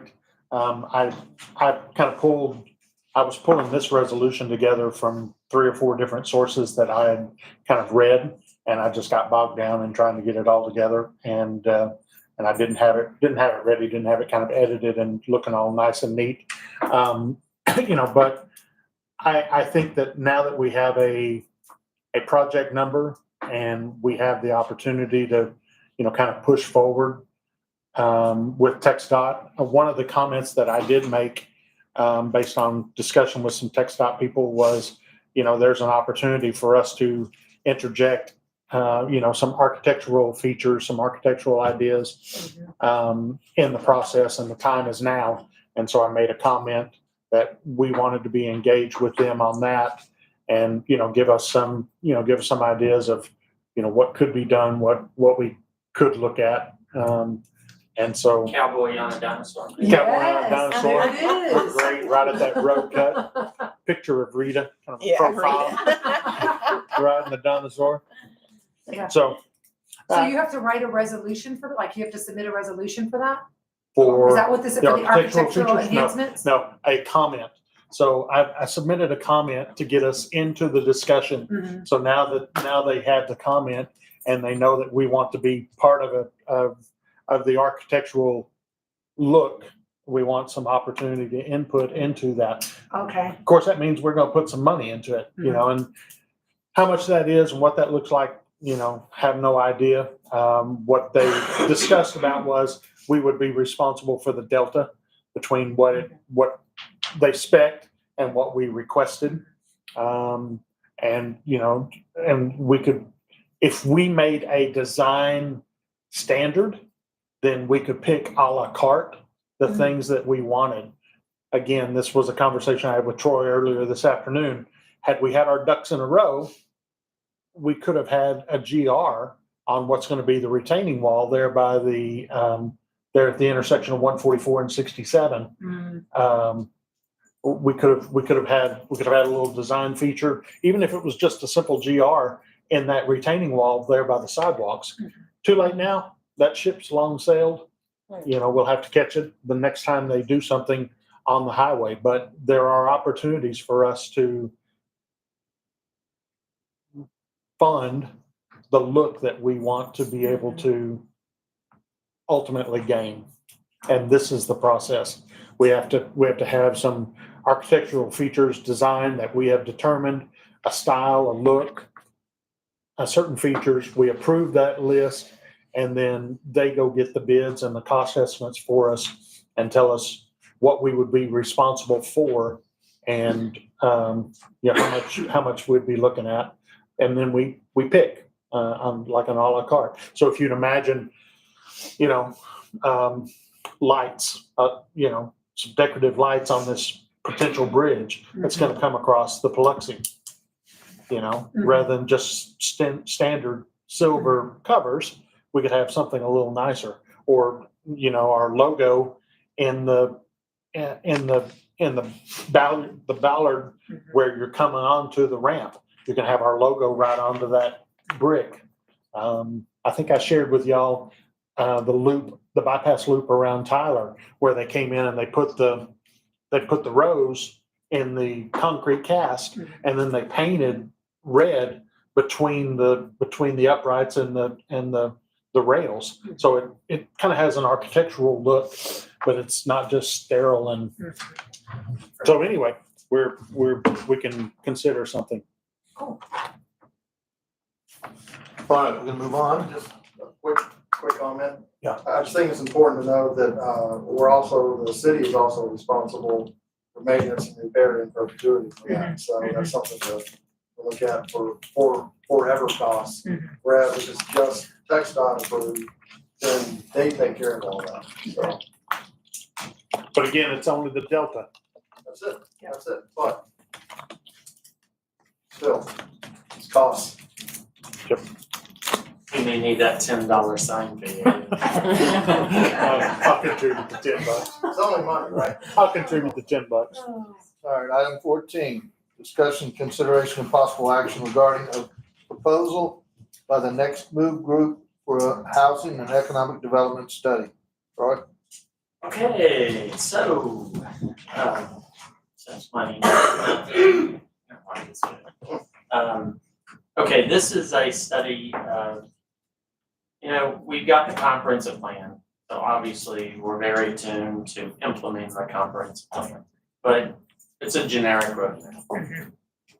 This is very in-depth, so this drills down into your current housing, your current businesses, and it tells you, this is what you have, this is what is a healthy mix, and this is what you should try to attract.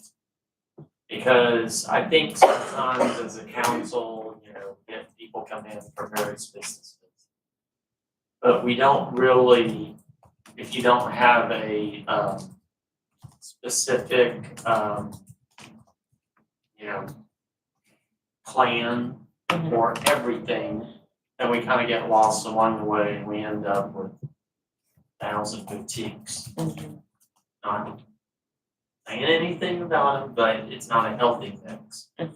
So I think something like this is going to help staff as well as council make those decisions about, what kind of businesses are we really after, and really be able to articulate to the population why, you know what I mean? Like, we hear, hey, we've got too many restaurants, we can't support it. I don't believe, but we do hear it.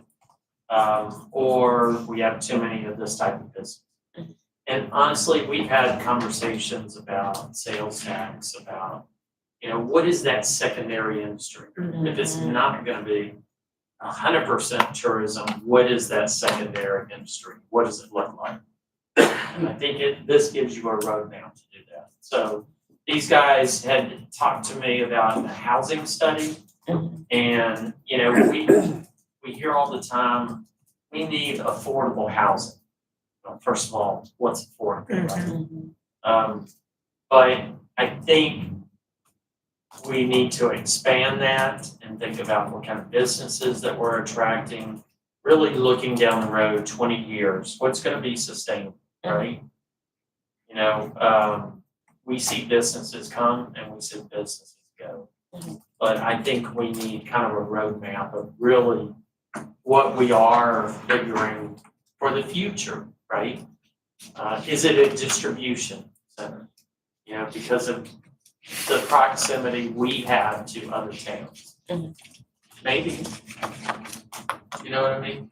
Maybe it is a distribution area. Is it the area around the expo, for technology-based companies?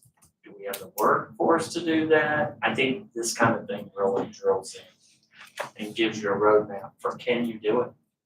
So $25,000, 25 or 30?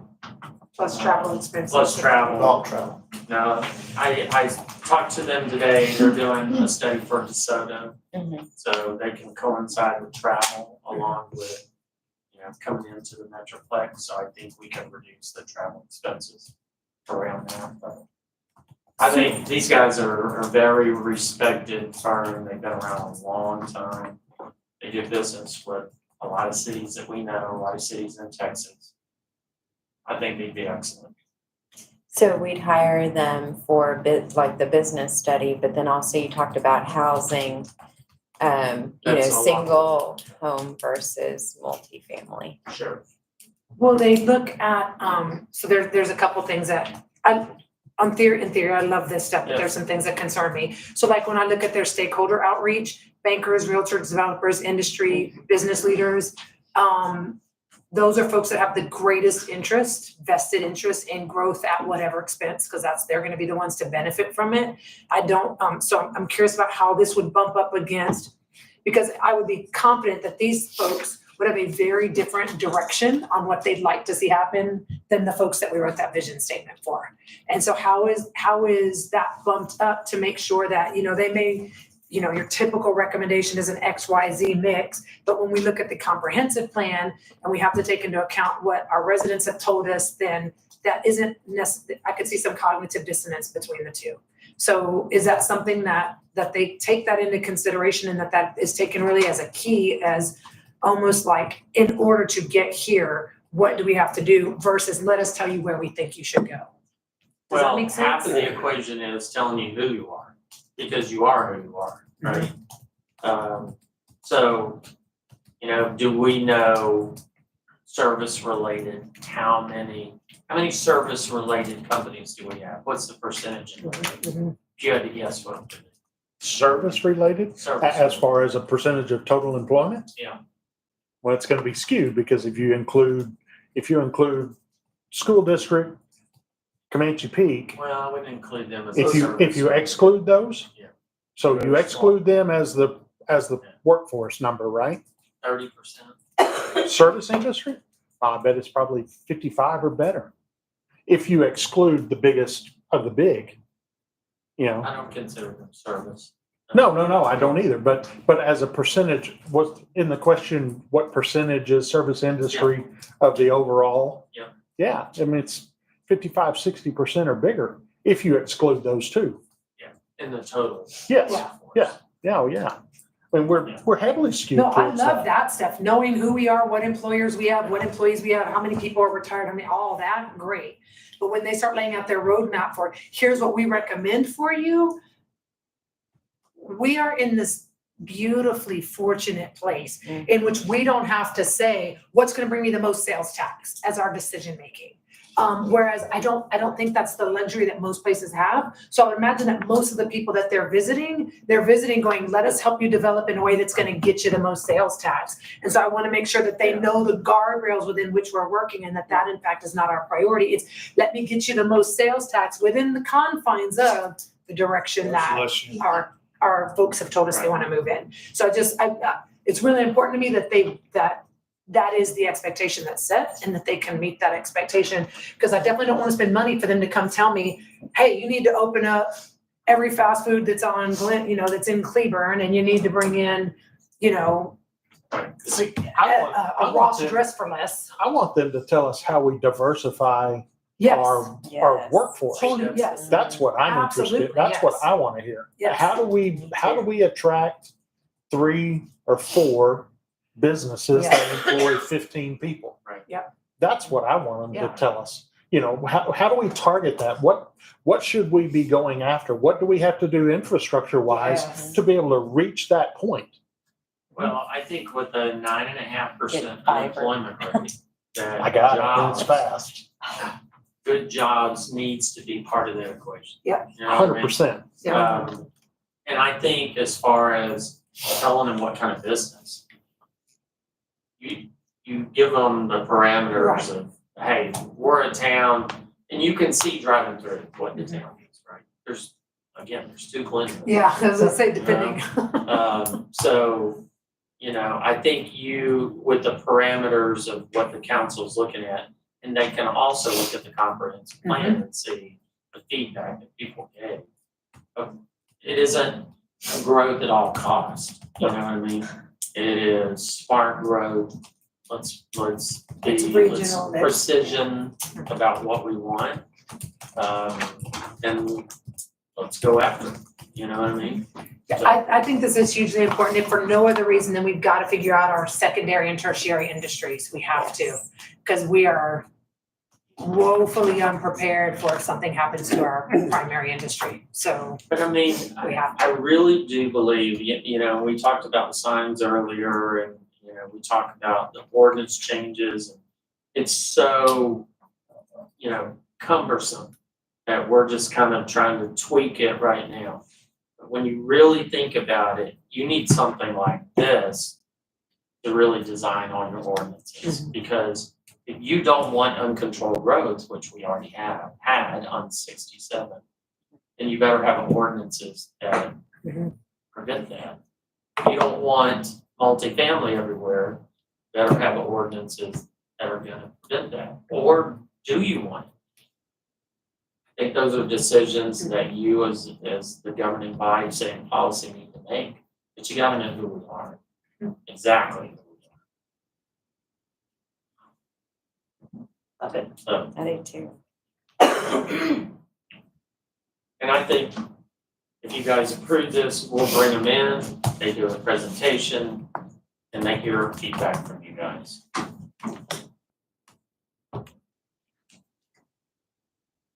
I move to engage the Next Move group for a study. I second that one. All in favor? 5-0 passes. 15, discussion, consideration, and possible action regarding approval of the code enforcement officer job description.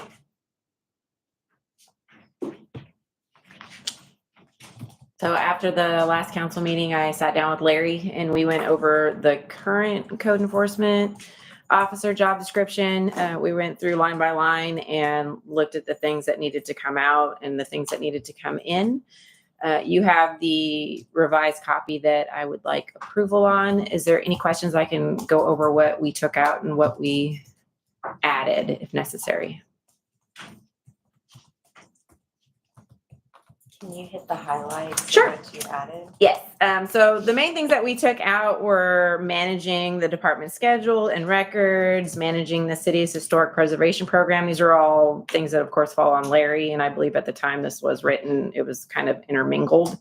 Also, the department's primary contact was taken out. Maintaining the, like I said, the department's schedule and records, serving as the city's historic preservation officer was taken out. And then participating in the Historic Preservations Commission and Planning and Zoning Commission meetings was taken out. The one thing that we added in was must be able to effectively communicate verbally and written. And then we also, under preferred qualifications, we took out office management experience and just left in office experience, and then took out training or experience as a historic preservation officer. So those are the highlights.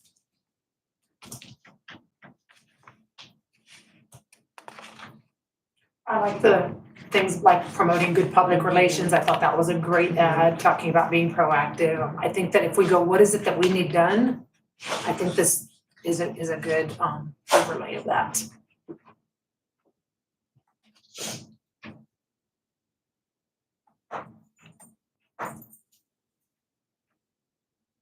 Looks good.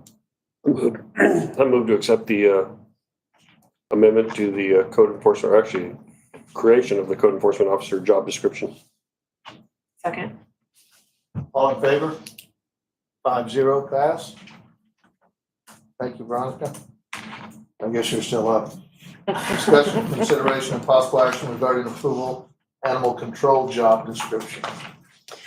So the only really change in this one, I spoke with Christy, was on the second page.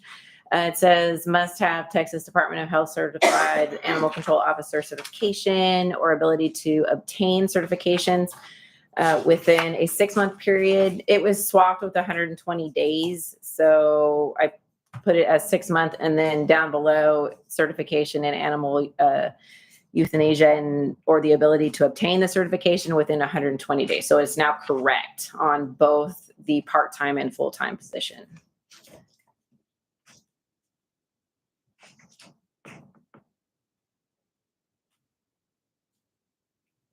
Any questions? No, I have none. I move to accept the job description as proposed. That sounded like a question. I move to accept the job description as proposed. I'll second it. All in favor? 5-0 passes. Thank you. Thank you. We'll move to the consent agenda. As you know, all consent agenda items are considered routine. Does anyone have a issue with voting these and accepting them as a whole?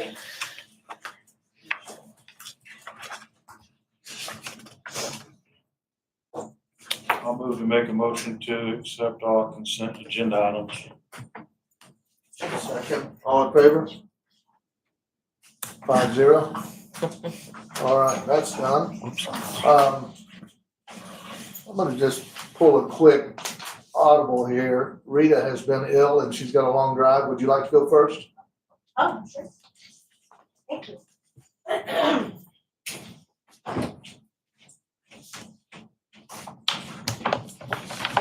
I guess I can't keep preparing all night long.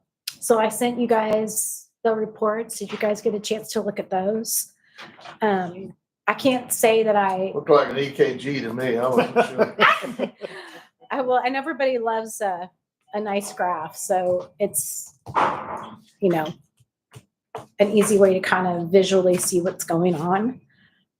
The data file reports, I'm still kind of needing, I meet with them like probably every 3 weeks or so and go over again, like, now, how do I read these reports again? And how do I understand?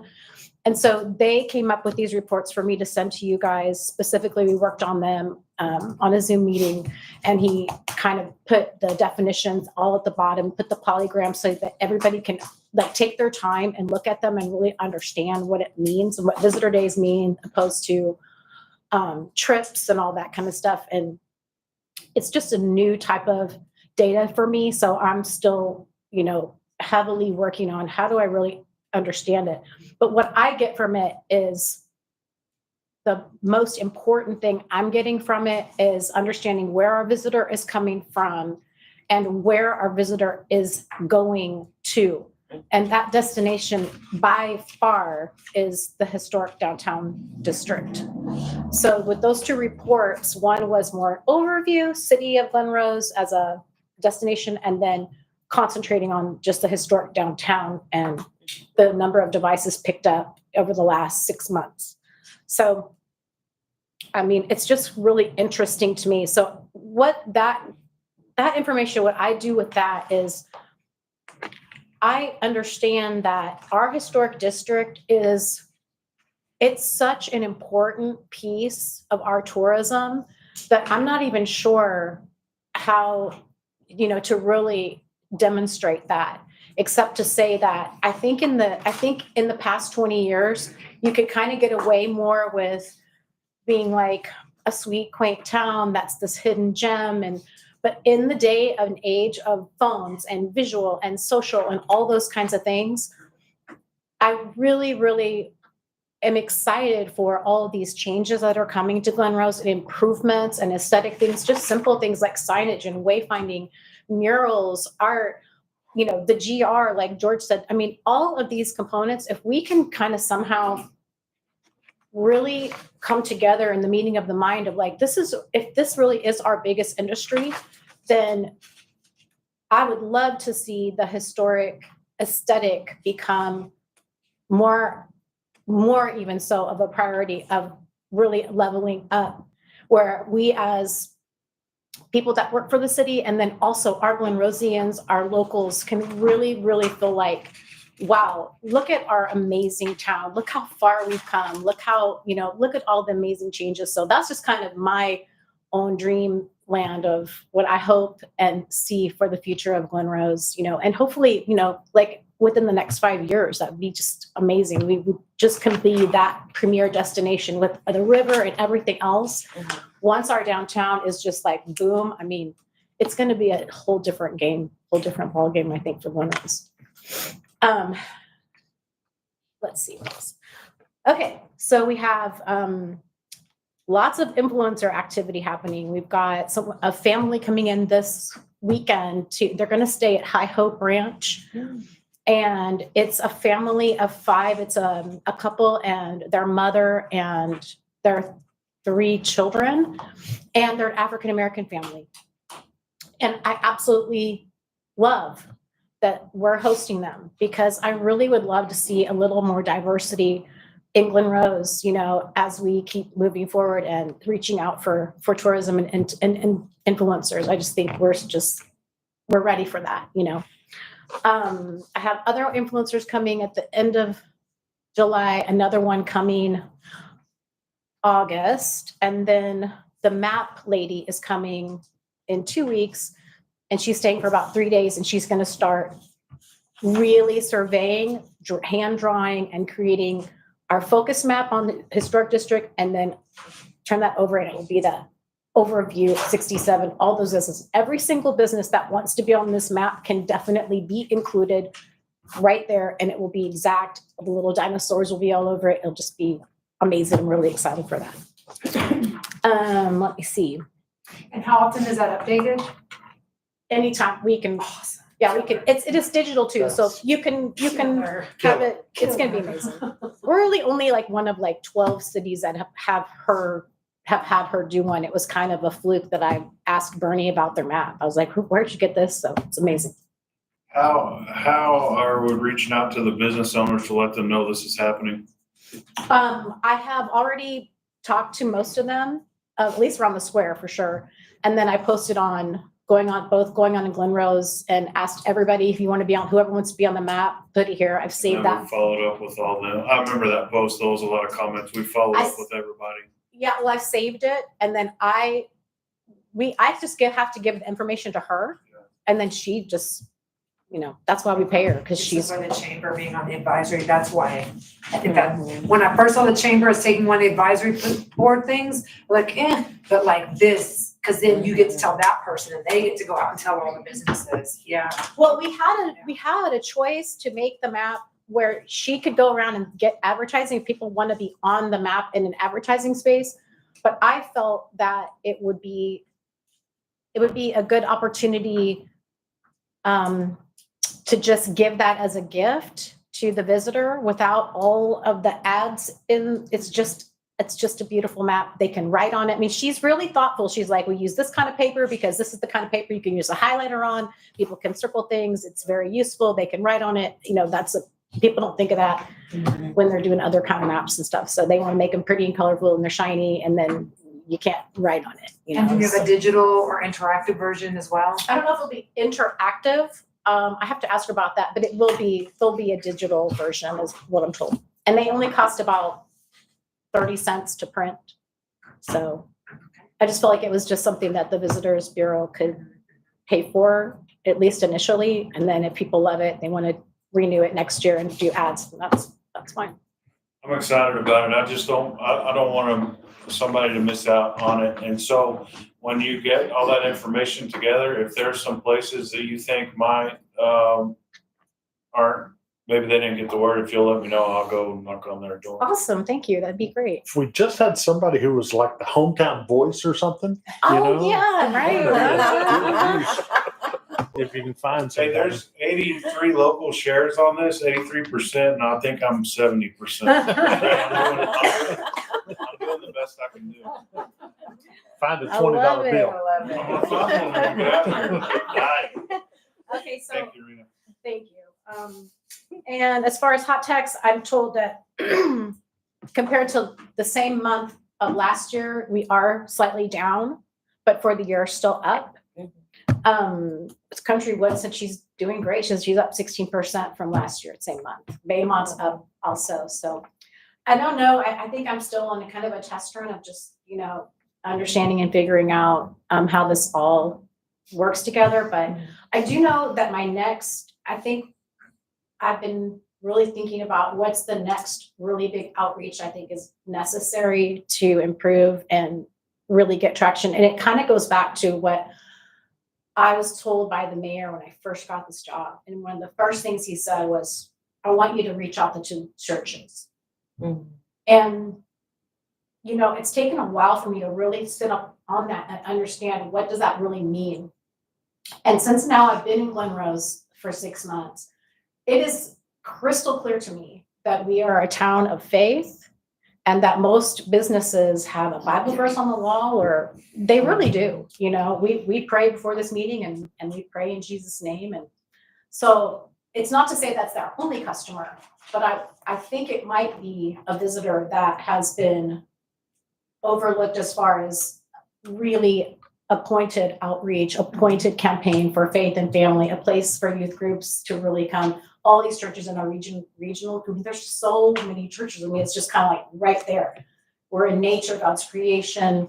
I mean, it just makes sense for church getaways, marriage retreats, all kinds of things. I know those are already happening now, but to really have a focused kind of faith and family campaign, I think would be really amazing, especially with Christmas time coming. And I cannot tell you how many church camps we have here That's right. that are, I mean, it's amazing, A the people bunch. that come through here.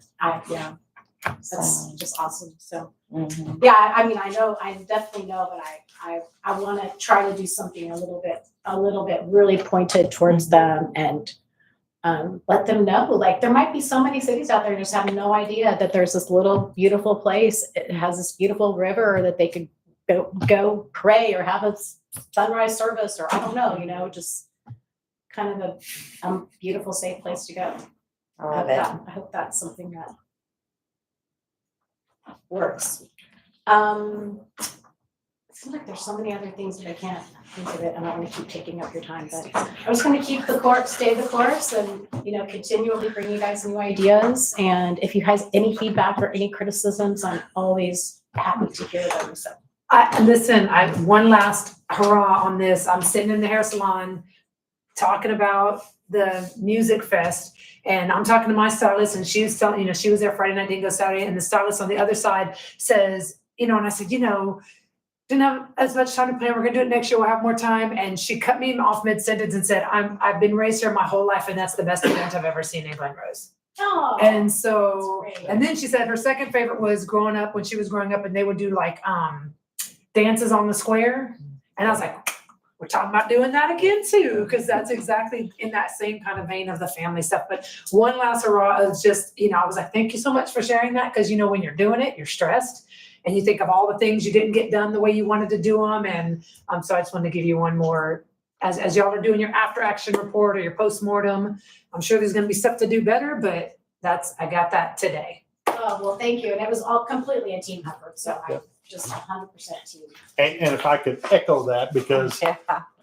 at the July 4th parade and in the milling around the square, the conversation inevitably with everybody came back to how much fun they had at the music fest.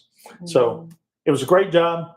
Again, congratulations. Thank you for your team effort, because I think that's what really, and this wasn't my remark. This was their remark that came back in different ways, was how we had different people involved doing things that were not the same tried and true faces that always kind of put their shoulder to the grindstone to make something come off. So you reached out to a different group of people to volunteer their time. And I appreciate that. Well, The last comment I've got to tell you, because it wasn't even 2 days ago as well. I had a couple girls come up and they said that they have Glen Rose PTSD because they can't wait to come back. And so, they were like, we're flying to California, but we want to go back to Glen Rose. Oh, that's awesome to hear. So, Thanks yeah. for sharing that. They Well, probably again, met me. I think that joke. Well, again, all glory to God, but honestly, it's the city team has just honestly, Veronica did like so much work on the parade. Yes. Troy and Joe did so much with the music festival. Just everyone really. I can't get in all Good these hot dog, guys. too. So yeah. And Joe, I have to tell you, I had several people say to me, I can't remember the last time the mayor kicked off the 4th of July parade. Like, that really stuck with lots Troy of. wanted to, but I kicked him aside. Yeah, put him out of the way. I heard that. He's scared. Yeah, and I never made it back to the front, but when I saw the pictures, I'm like, man, it looks like this was a big turnout. Like, there were lots of folks. It seemed like maybe there were more floats than there normally were. There were definitely more hot dogs than there normally were. But that was a good one too, and all that heat. So yeah. I will say, so we were in Port Aransas on 4th of July. We'll never do that again. And, but we're always more impressed with the fireworks displays that go on down at the reservoir. And it is such a draw for so many people, from Granbury to Fort Worth alike. They come here for that. And so it might be something to highlight next time. Yeah, definitely. Thank you so much for that. I appreciate it. Thank you, Rita. Uh-huh. Mr. Holder.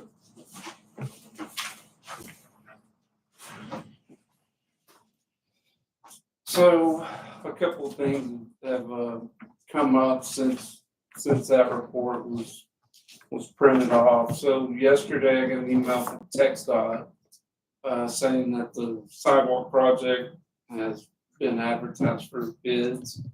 So that All right. Is that this one? the sidewalk project for the safe routes to school. Safe routes to school. So what's being done at the intersection up here now is not part of that project. It's something separate. So that'll be, I think they're accepting bids through August. So that'll be coming soon.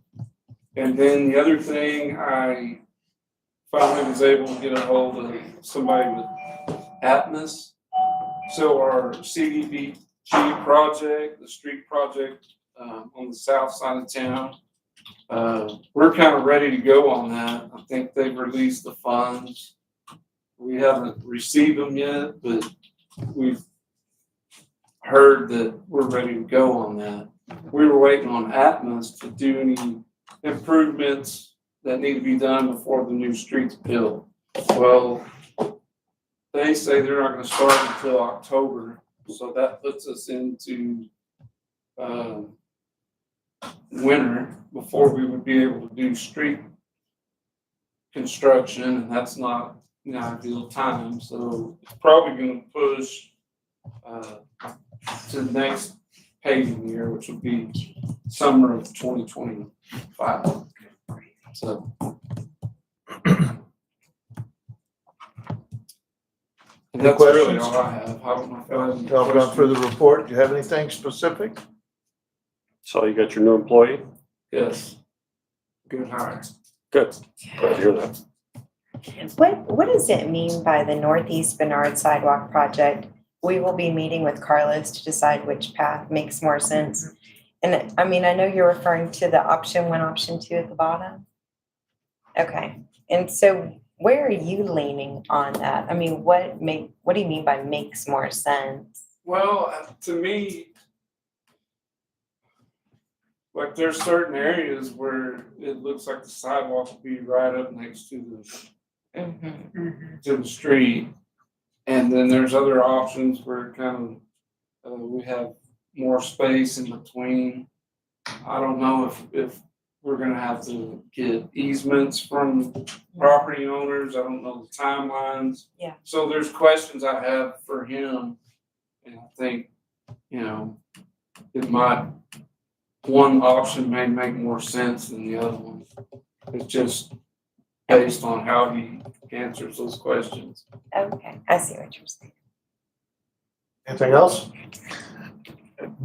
Jim, I'd still like to be able to hear from our representative at the Prairie Land Groundwater, kind of where they see the future of groundwater coming. I know we've got EHT giving us the study that we've paid for, but I'd just like to be able to hear from Prairie Lands what they see. I've heard a couple of things that a little bit disconcerting to me, and I would like to hear it in an open meeting coming out of their mouth, where we're going from, in the next 30 years. Right.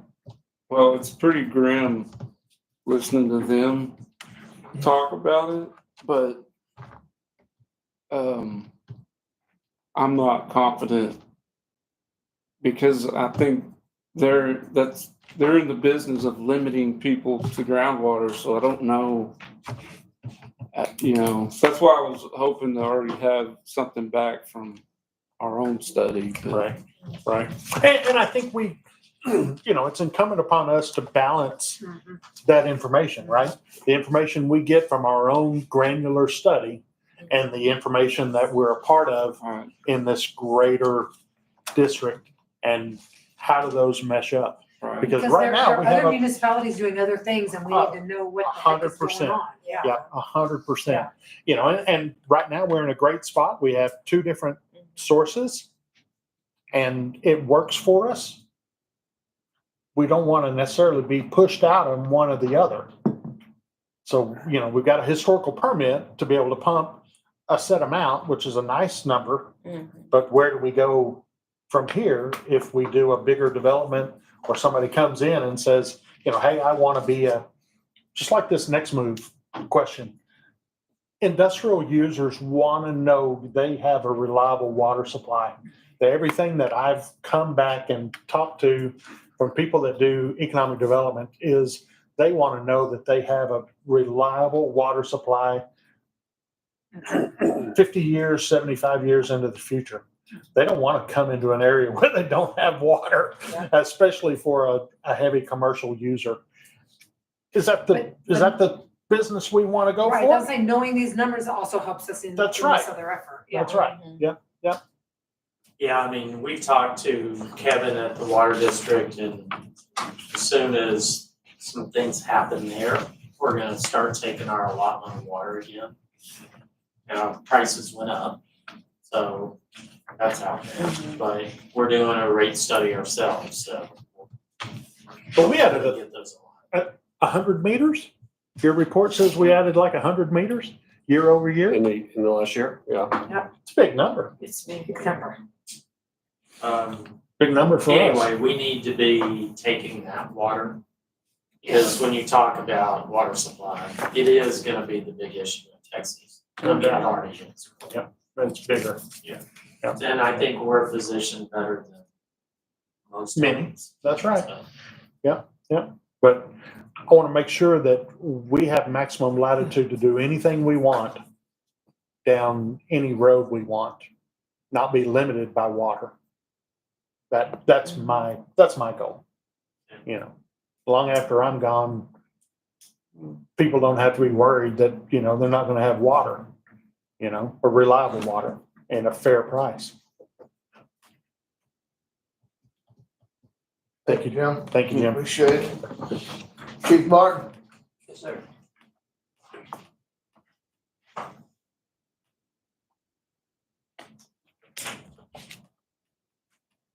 All right, we're open for questions for the chief of police. I don't have any questions, but I do have a comment. I just want to thank you guys for, on the weekends, spending a little bit of time on Gibbs and Texas. Like I kind of reached out to you. And between you and Jesse, hopefully that issue gets resolved. You know, I was hoping the expo would have resolved it for us, so it would have been handled just as people were registering for stuff. But Yeah, and I mentioned that to them. They said that they would be happy to give them heads up to not park on Texas Drive, or that way I wouldn't have to go bring them a ticket. So hopefully they'll do that. I have a connection there to get that done. If you know somebody? Yeah. Anybody else have anything? Appreciate you guys. Thank you. Thank you. I've got a comment. Buck dropped off a cantaloupe at my house the other day. It's the sweetest cantaloupe I've ever had in my life. Aw. And Buck, Ain't where that did you get nice? said cantaloupe? Over at the old Gates station. Yeah. Yeah, he's got some good ones. Okay. Larry? Hold on one second. All right, for the month, our permits, of course, we're up again. One of the good things I can tell you is we had 6 new housing starts just in June. And we've had 3 more in this month already.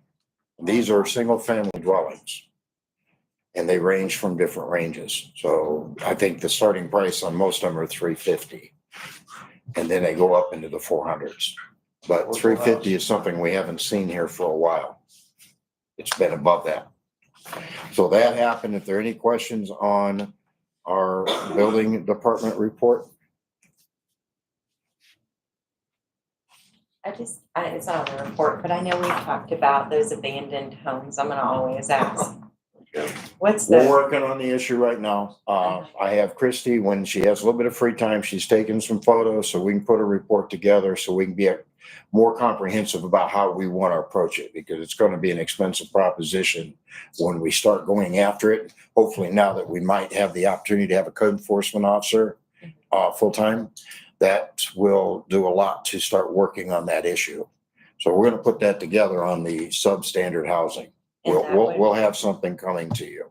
like 2025 or by the end of the year? Oh, no, it'll be before the end of the year. That's just, No, okay. no. Okay. I would hope that we'll have some kind of proactive direction before end of summer, where we actually start doing it, but we may have to phase it in, take the worst and work our way down. For sure. Because there'll be some expensive costs for demolition. Sure. Okay. Thank you, Larry. We're already looking at doing some stuff in the interim too. Okay. Right, so some boardings and some other stuff. Clearly. Yeah. Anything else for building planning? One quick question. When there are issues on a street and a neighbor calls and everything like that, I know that we will write a letter to the person that's breaking the ordinance on the street. What's the next step? Like if they don't correct those issues? There's a timeline that's given. We are, if you notice, a lot of the code enforcement are resolved. So citizens usually react to us. It may take a second nudge. I've had to go on with Christie on a couple of things where we co-sign the letter, both of us. Uh-huh. That usually gets their attention really well. And if it doesn't, our next step would be to cite them and take them into court. Okay, and Now- what's the timeline? It varies on whatever the problem that we're having is on code enforcement. Mhm. It could, and it's generally the code enforcement officer has a lot of latitude on how much time, depending on what the situation is. Mhm. So it could be a 15-day notice, it could be a 3-day notice, it could be a 30-day notice, depending on what it is they're fixing. So, and what the condition is on the individual scenario that we're dealing with. So that changes, and we use a lot of latitude and judgment on that. Right. Give them the opportunity. A lot of times they'll give us an excuse and we have to give them a little bit more time, but we get them nudged into it. Once again, that might change a little bit with some things that we're working on right now behind the scenes to move forward on it. So, yeah, we're working on some software that'll help us manage all that stuff and some other things. So we're getting there, but I don't want to announce that until we're ready to pull the trigger. Anything on the code enforcement side, animal control? We pretty much covered it. Pardon? I think it's fine. Good. Stacy, do you have anything for us? Yes, sir. City administrator? All right, you guys ready? Let's go. All right, so can you, oh, sorry. All right.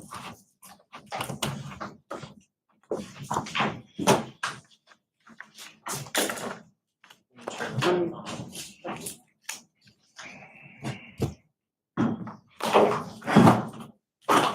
Just looking at sales tax, through 6 months, we're at $1,073,000. I think our budget for the year was $2,046,000. I think we'll hit it. I think we'll come in hopefully around 2.2. But last year was a record year and we're on track to surpass that. We were 6,000 over where we were in 2023, which was weird because we got the June sales tax report so early. Mine is like 10 days left in the month. Because it's 2 I was months. gonna say, how many It's months 2 months are behind, yeah. so that's actually Is that what it is? May. Yeah, it's 2 months, yeah. Okay. So Is it always 2 June, months? Okay. so that's April, our June report is for April, that's what we got. That's what, yeah. Yeah. Anyway, accounting, Well, that's what they send us, so yeah, they submit to the state gets it and sends it back, so that's what we get back. yeah. Real time is very difficult. Yeah. But, I think we're kind of on that track where we should be at 2 million, right? Mhm. I don't think we're, unless Biden gets reelected.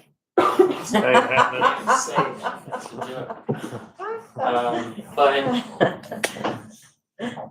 Too many constitutional conservatives out there. I know, right? Sorry.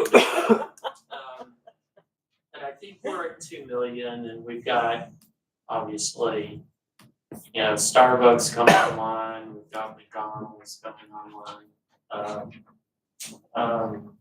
I think we're recruiting some other restaurants, which I think will contribute. So I think, we're gonna see an upward trend there. I think the question is, how do we go to 3 million? And, that's probably gonna have to be expansion, but I think I think we're gonna have to be proactive. And I talked to George today about just some spaces around town. Yeah. I think we're gonna see the availability of buildings become an issue. And I think we're gonna have to look at expanding the square to make it bigger. To go one street off the square for development.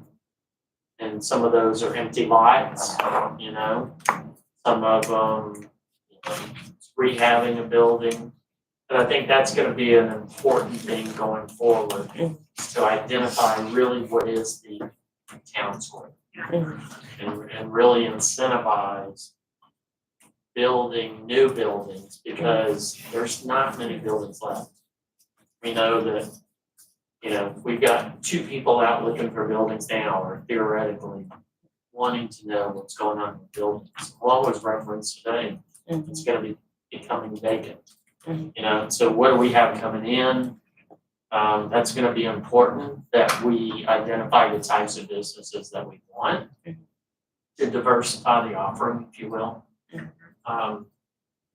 HEB doesn't have one product, So I think just when you think about being a town that's so small, the town square needs to contribute to that, obviously, so we need to be very intentional about what kind of business we're trying to attract. But I think we will.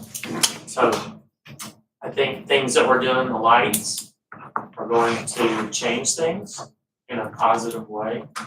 Signage, gonna change things in a positive way. And I think it's gonna immediately get a lot of people's attention that it looks a lot better. So I think that'll be exciting. I've talked to some of the business owners that are already thinking about power washing their buildings, which is what I hoped for when we did ours, was that kind of spurs people to action to do their own business. So again, I think it's gonna happen, so I'm excited. I think all these pieces, and some of them we discussed in the executive session, are just pieces of the puzzle. What that puzzle is gonna look like is starting to become a lot clearer. So it's exciting to me. I think we'll be coming to you with some suggestions. We do have to think about what kind of incentives that we're gonna be offering, because as we get into some of these, it's gonna become more important that we participate in that to spur economic activity. So I think that's something we kind of look at. So, and I think the study will help. So I'm excited about that. Jim talked about the sidewalks, water districts participating. They're gonna also be paving the parking lot there at Big Rocks, which is awesome. So that's great to hear. We're gonna be bringing to you some changes to some of the ordinance regarding food truck. But we've got people that kind of want to test the market. I'll talk to some of you about it. Those are going to be great opportunities to kind of get somebody here right off the bat that can contribute to what the square is going to look like eventually, what it's going to be. So anyway, we continue to try to work on best practices, looking at ordinance, looking at additions to our staff, again, that you've seen and approved of, I think are gonna make a big difference going forward. So, I'm bullish on Glen Rose. So, our staff's doing a great job. Everybody's just fallen into place with really pitching in whenever we have something come up. Again, like the 4th of July, we had people really step up and help decorate. Luckily, it wasn't me. But I tore them down today. Thank you. I have a bit of an issue with that tearing down. Okay, Just so you know, we'll talk. all right. I'll send you the check. Anyway, so, that's all I've got. The Lane Building, just to give you an update. It is slow, methodical, but we're in the environmental part. We're gonna be coming out of that very quickly and coming into architectural.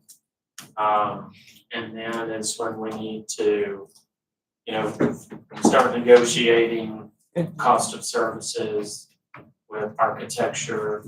Plans are then made and then we go out for bid or qualifications, if you will. And then we kind of really start the process. So, I think it's gonna get rolling in the next 30 days. We've got a lot of eyes on it. Rex Miller's helping us out. Heather Bianco is helping us out just to, they got experience, so we want them to review everything that we're doing and just, try to help guide us as to making the right decisions. So, I'm confident that we're about to get going on it. So I think we'll start to see some action. Other than that, again, exciting news that we had, so I'm pretty stoked about that. Any questions? Yes, okay.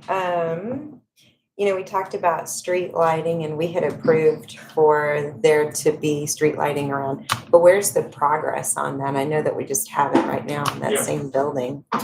They're actually starting on it this week. Oh, They already got this side right here going.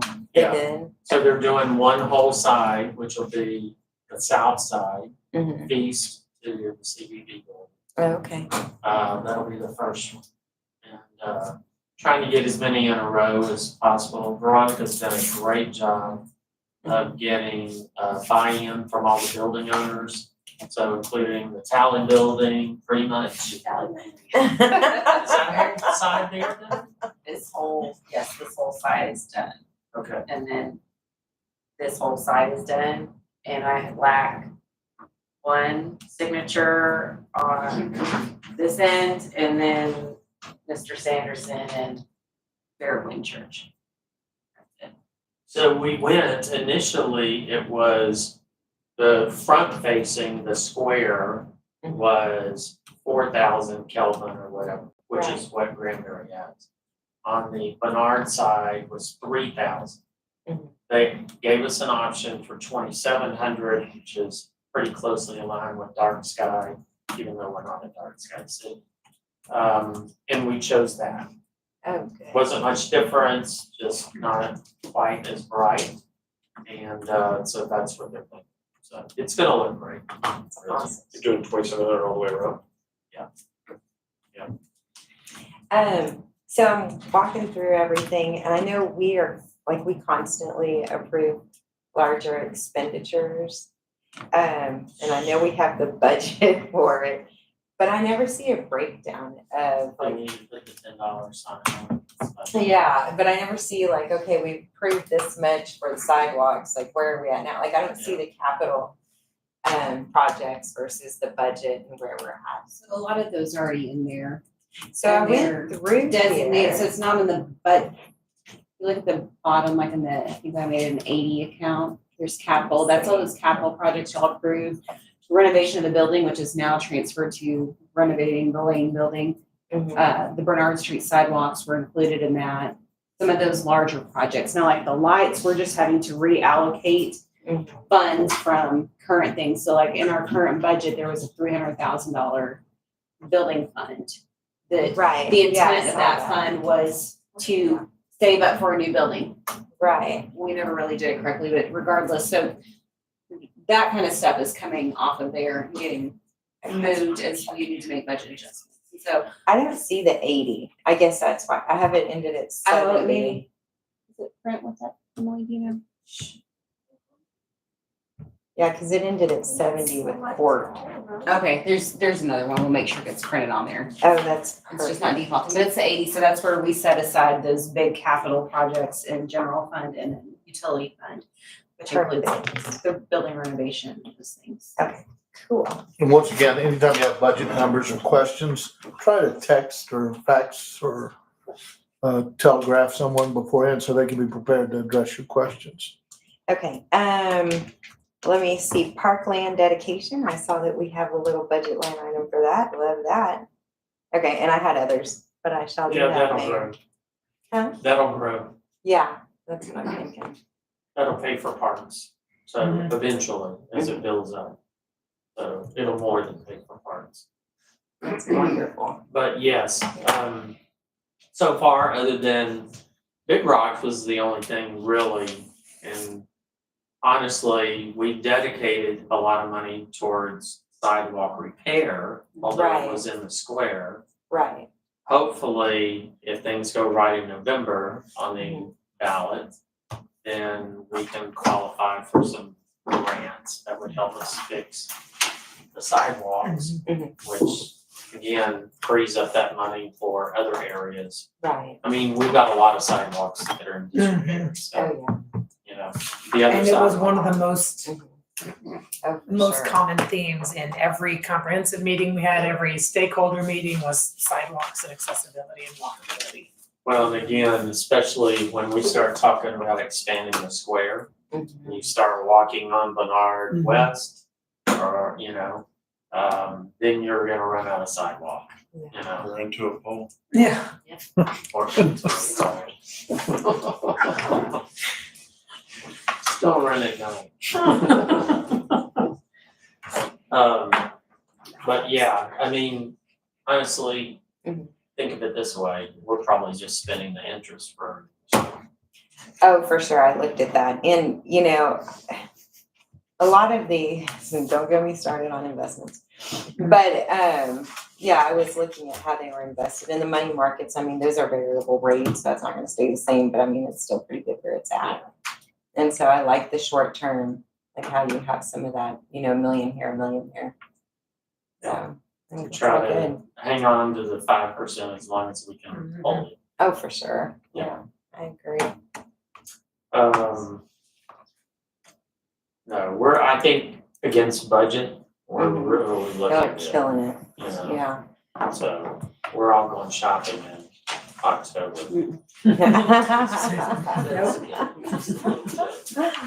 That's fun. Any other questions? So I got two for you. Number one, for the lighting, did we discuss and go through the HPC? No. Is there a reason? Yeah, we were kind of under a deadline for getting those going from the company that put it in. So you guys approved it? So, Well, it's gonna need to go back to them, because they can do retroactive, they've had to do that in a couple of different events where something gets done for whatever reason and doesn't go through and get, so you can go back and get the COA so that we have that on file. So that, yeah, that needs to.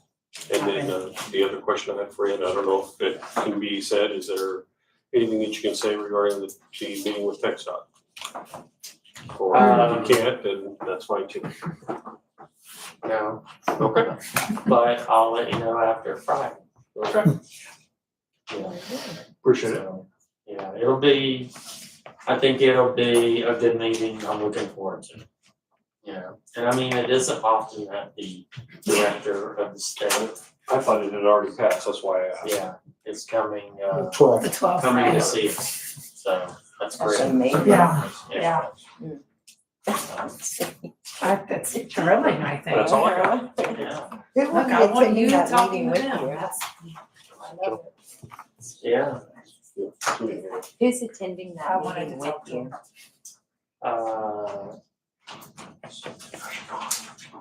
I think the mayor's attending, last time we talked, and Jim, Oh, so.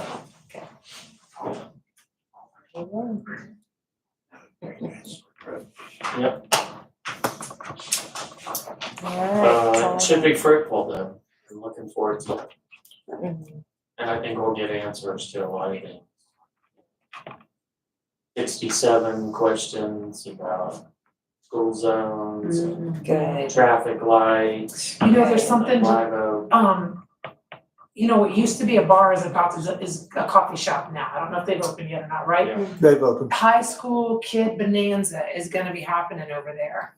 And so in that vein of trying to get the school zone on 67, I've gotta think we're gonna have more like actual walking happening there than we've had in the past with the coffee shop opening. And when I drop Dominic off at school in the morning, kids are out walking from wherever they're coming from to Brookshire's or wherever. And so I gotta think we have an increased risk now with pedestrians there having a coffee shop in walking distance from the high school. So. Yeah. A little nugget for that conversation with them. I think we gotta revisit this crosswalk, right? I mean.